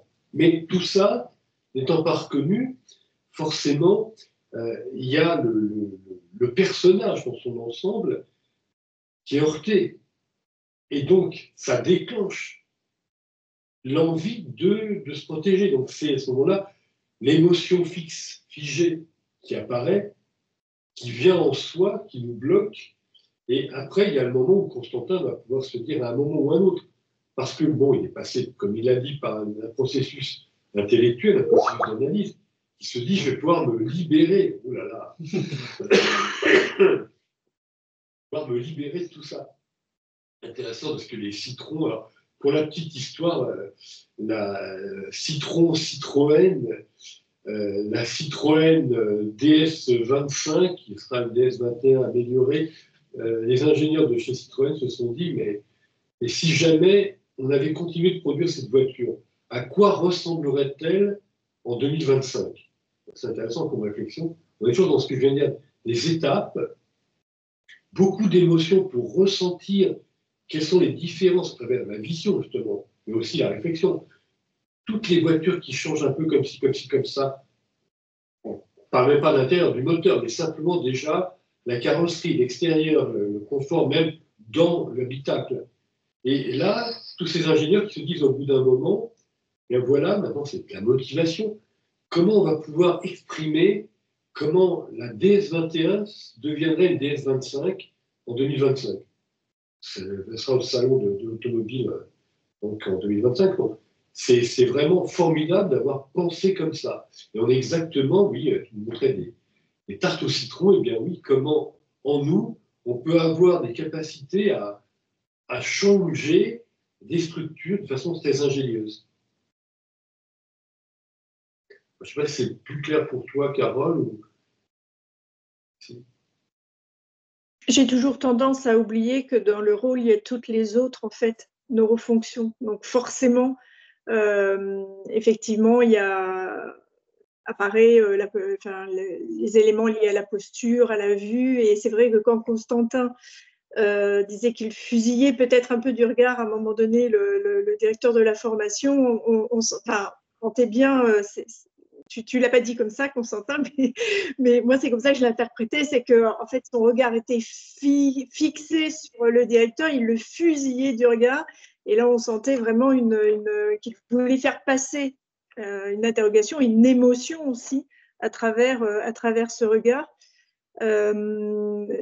Donc oui, il faut que je garde en tête que, comme tu le disais, Danfield, que dans la notion de rôle, il y a l'ensemble des autres qui interviennent, et c'est pour ça que la limite, je trouvais que la limite était toujours un petit peu, comment dire, la frontière était un petit peu ténue. Eh bien, il faut que je me remémore à chaque fois que c'est tout à fait normal. Justement, en termes de ce que tu viens de dire, d'expérimentation, là maintenant tout de suite, c'est intéressant qu'on peut tous, tout de suite maintenant, expérimenter ce que vient de dire Carole. Et là, Carole, tu nous montrais, parce que tu aurais pu employer le verbe ressentir, mais tu as employé le verbe sentir. Pourquoi ton cerveau dit, non pas, parce que sur le plan émotionnel, on veut dire je ressentais. Or, tu évoques le plan émotionnel, tu dis je sentais. Pourquoi tu sentais plutôt que ressentais? Parce que ça devenait sensoriel, parce que c'était visuel, parce que peu à peu, tu étais rentré dans, justement, c'est interpellant, neurofonction 3.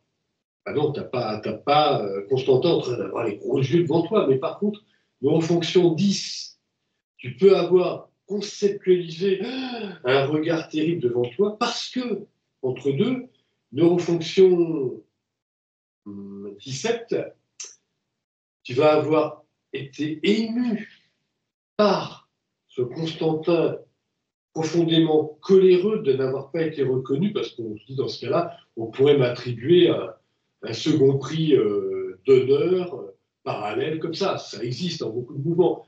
Mais là, on a compris qu'on est devant des gens qui vont avoir l'air cadré pour... peut-être qu'il faut rester aussi humble. La plupart des gens qui participaient ne sont pas des gens qui vont comprendre la chimie. Donc ces gens-là, ils travaillent juste ce qu'on leur a dit. Donc il ne faut pas les vexer. Donc on va dire, on prend 3 champions parmi eux. Donc voilà, c'est très complexe aussi en termes d'émotion, ce que ressent l'organisateur, les examinateurs, et comment pouvoir l'exprimer.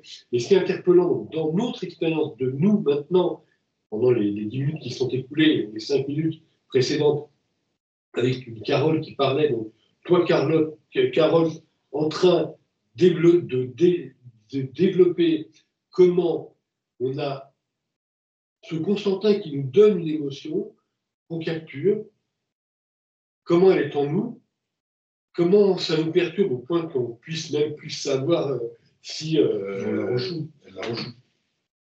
Oui, c'est ça, ça se rejoue en toi. Il y a une reprogrammation de...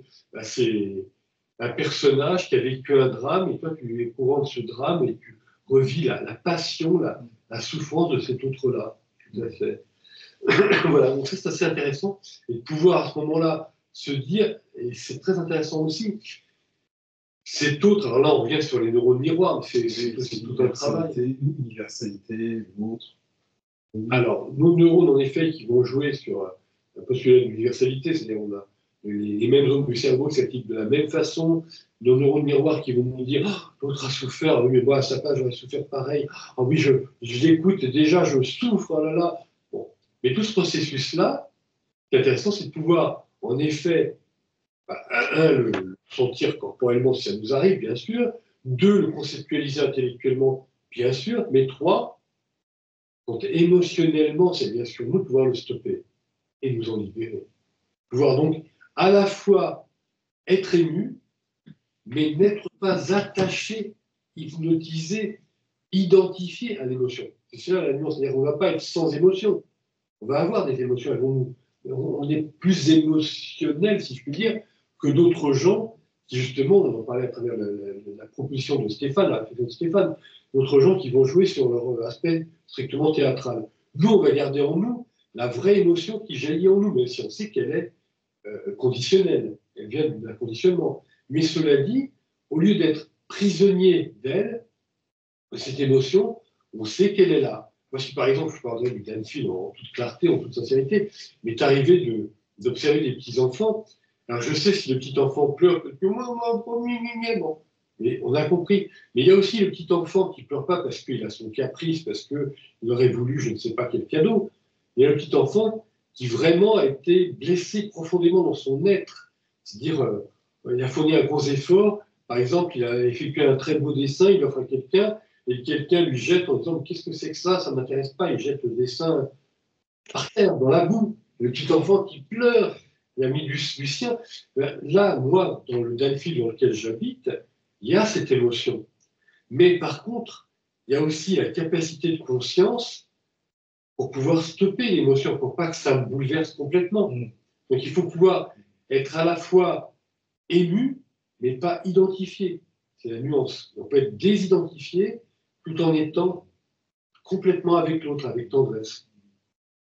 Est-ce qu'on peut dire qu'à travers l'exemple qu'a donné Constantin, en fait, il s'est remémoré les différentes émotions qu'il a vécues dans cette expérience. Donc, c'était la neurofonction 17. Et en nous racontant son expérience, il était dans un rôle théâtral à nous expliquer tout ce qu'il a traversé et que ça a créé des émotions chez nous, enfin, en nos biopsychomachines. Alors, complètement, évidemment, Carole, ça a développé chez nous des émotions, mais pour revenir sur ce que disait Serge en réponse à ce qu'avait dit Stéphane il y a une petite demi-heure, ce qui est très intéressant, c'est au niveau de Constantin lui-même. C'est-à-dire, toi, Constantin, tu peux observer à ce moment-là, si tu te réveilles dans le fait de nous parler, tu as soudainement tout un groupe de gens qui te reconnaissent, te disent oui, on comprend ton effort. Alors que là, j'étais devant des gens qui ne te reconnaissaient pas, c'était affreux. Mais là, au contraire, il y a une émotion de joie qui jubile, qui jaillit en toi. Mais moi, je l'ai ressenti comme ça, en t'observant, en train de parler. Non, oui. Et il n'était plus dans la même émotion. Non. Les mêmes émotions. Mouvement émotionnel. Lors de mon expérience, il y avait de la déception, enfin de la colère, de la tristesse de ne pas être reconnu, et que là, comme il a pris du recul, il n'est plus dans les mêmes, même pas forcément de l'analyse, mais simplement dans la même émotion. Donc c'est non seulement, ça qui ne passe pas les mêmes choses. Les mêmes processus. J'ai refait des tartes au citron le lendemain matin. Ah, comme ça au moins, tu sais toujours pédaler. J'ai fait des tartes au citron classiques comme ce qui était demandé. Et elles étaient très très bonnes, mais je me suis dit, bon, j'ai voulu trop en faire ou j'ai peut-être pas voulu écouter, tout simplement. Pas trop faire, mais plutôt pâtisser pour éviter le verbe aluminium. Mais oui, parce que absolument. Le verbe faire, ça est très à propos, là, pour le coup. Faire n'importe quoi. Mais là, Constantin, ce qui est intéressant, c'est que tu es remonté à bicyclette après l'accident de bicyclette, et donc déjà, tu as moins mal. Mais plus encore, à mon avis, ce qui est intéressant pour toi, bon, là, je rentre un peu dans un terrain psychologique, mais c'est extrêmement interpellant parce que ça nous arrive à tous, c'est de te dire, maintenant, je vais me diviser en deux Constantins. Il y a le Constantin école qui obéit au niveau de l'école, parce qu'il ne peut pas changer. On ne peut pas prendre des surdoués dans une école de doués normaux. C'est comme ça. Bon. Mais à côté, je m'autorise, moi, Constantin, à jouer le Constantin inventif. Et je vais essayer la tarte au citron glacée, par exemple, qu'on ne m'a pas du tout demandé, mais que moi, j'ai envie de réaliser. Et puis, j'oserai le gingembre sur le citron. Et puis, peut-être un peu de... Bon, etc. Voilà. C'est tout à fait ça, hein. C'était la conclusion de cette soirée. C'est l'apprentissage scolaire nécessite le fait de rentrer dans un moule. C'est le cas de le dire, hein. Très bien dit. Tu ne sors pas de la pâtisserie. Même toi, tout entier, vivant, rentrant dans la pâtisserie. Très bien dit. Alors, puisque tu en arrivais là, donc je pense qu'on va clore donc la partie enregistrée. Oui. Et donc, je salue, nous saluons les auditeurs et auditrices, et puis donc à bientôt pour eux. Puis on leur rappelle qu'ils peuvent contacter. Ah oui, en effet, Serge a raison. Vous pouvez, qui nous écoute, peut nous contacter et évidemment participer à notre prochain groupe de formation et de recherche. Tout cela est offert gratuitement. Nous n'avons pas besoin d'argent, nous avons besoin d'aider l'humanité. Et d'autre part, évidemment, eh bien, nous avons publié des livres, notamment, on parlait de ce livre collaboratif, eh bien, faudra-t-il en publier un autre prochainement, dans les années qui viennent. Donc, bienvenue à qui voudrait y participer. Contactez-nous, comme disait Serge, et donc, à bientôt. Voilà, donc je pense que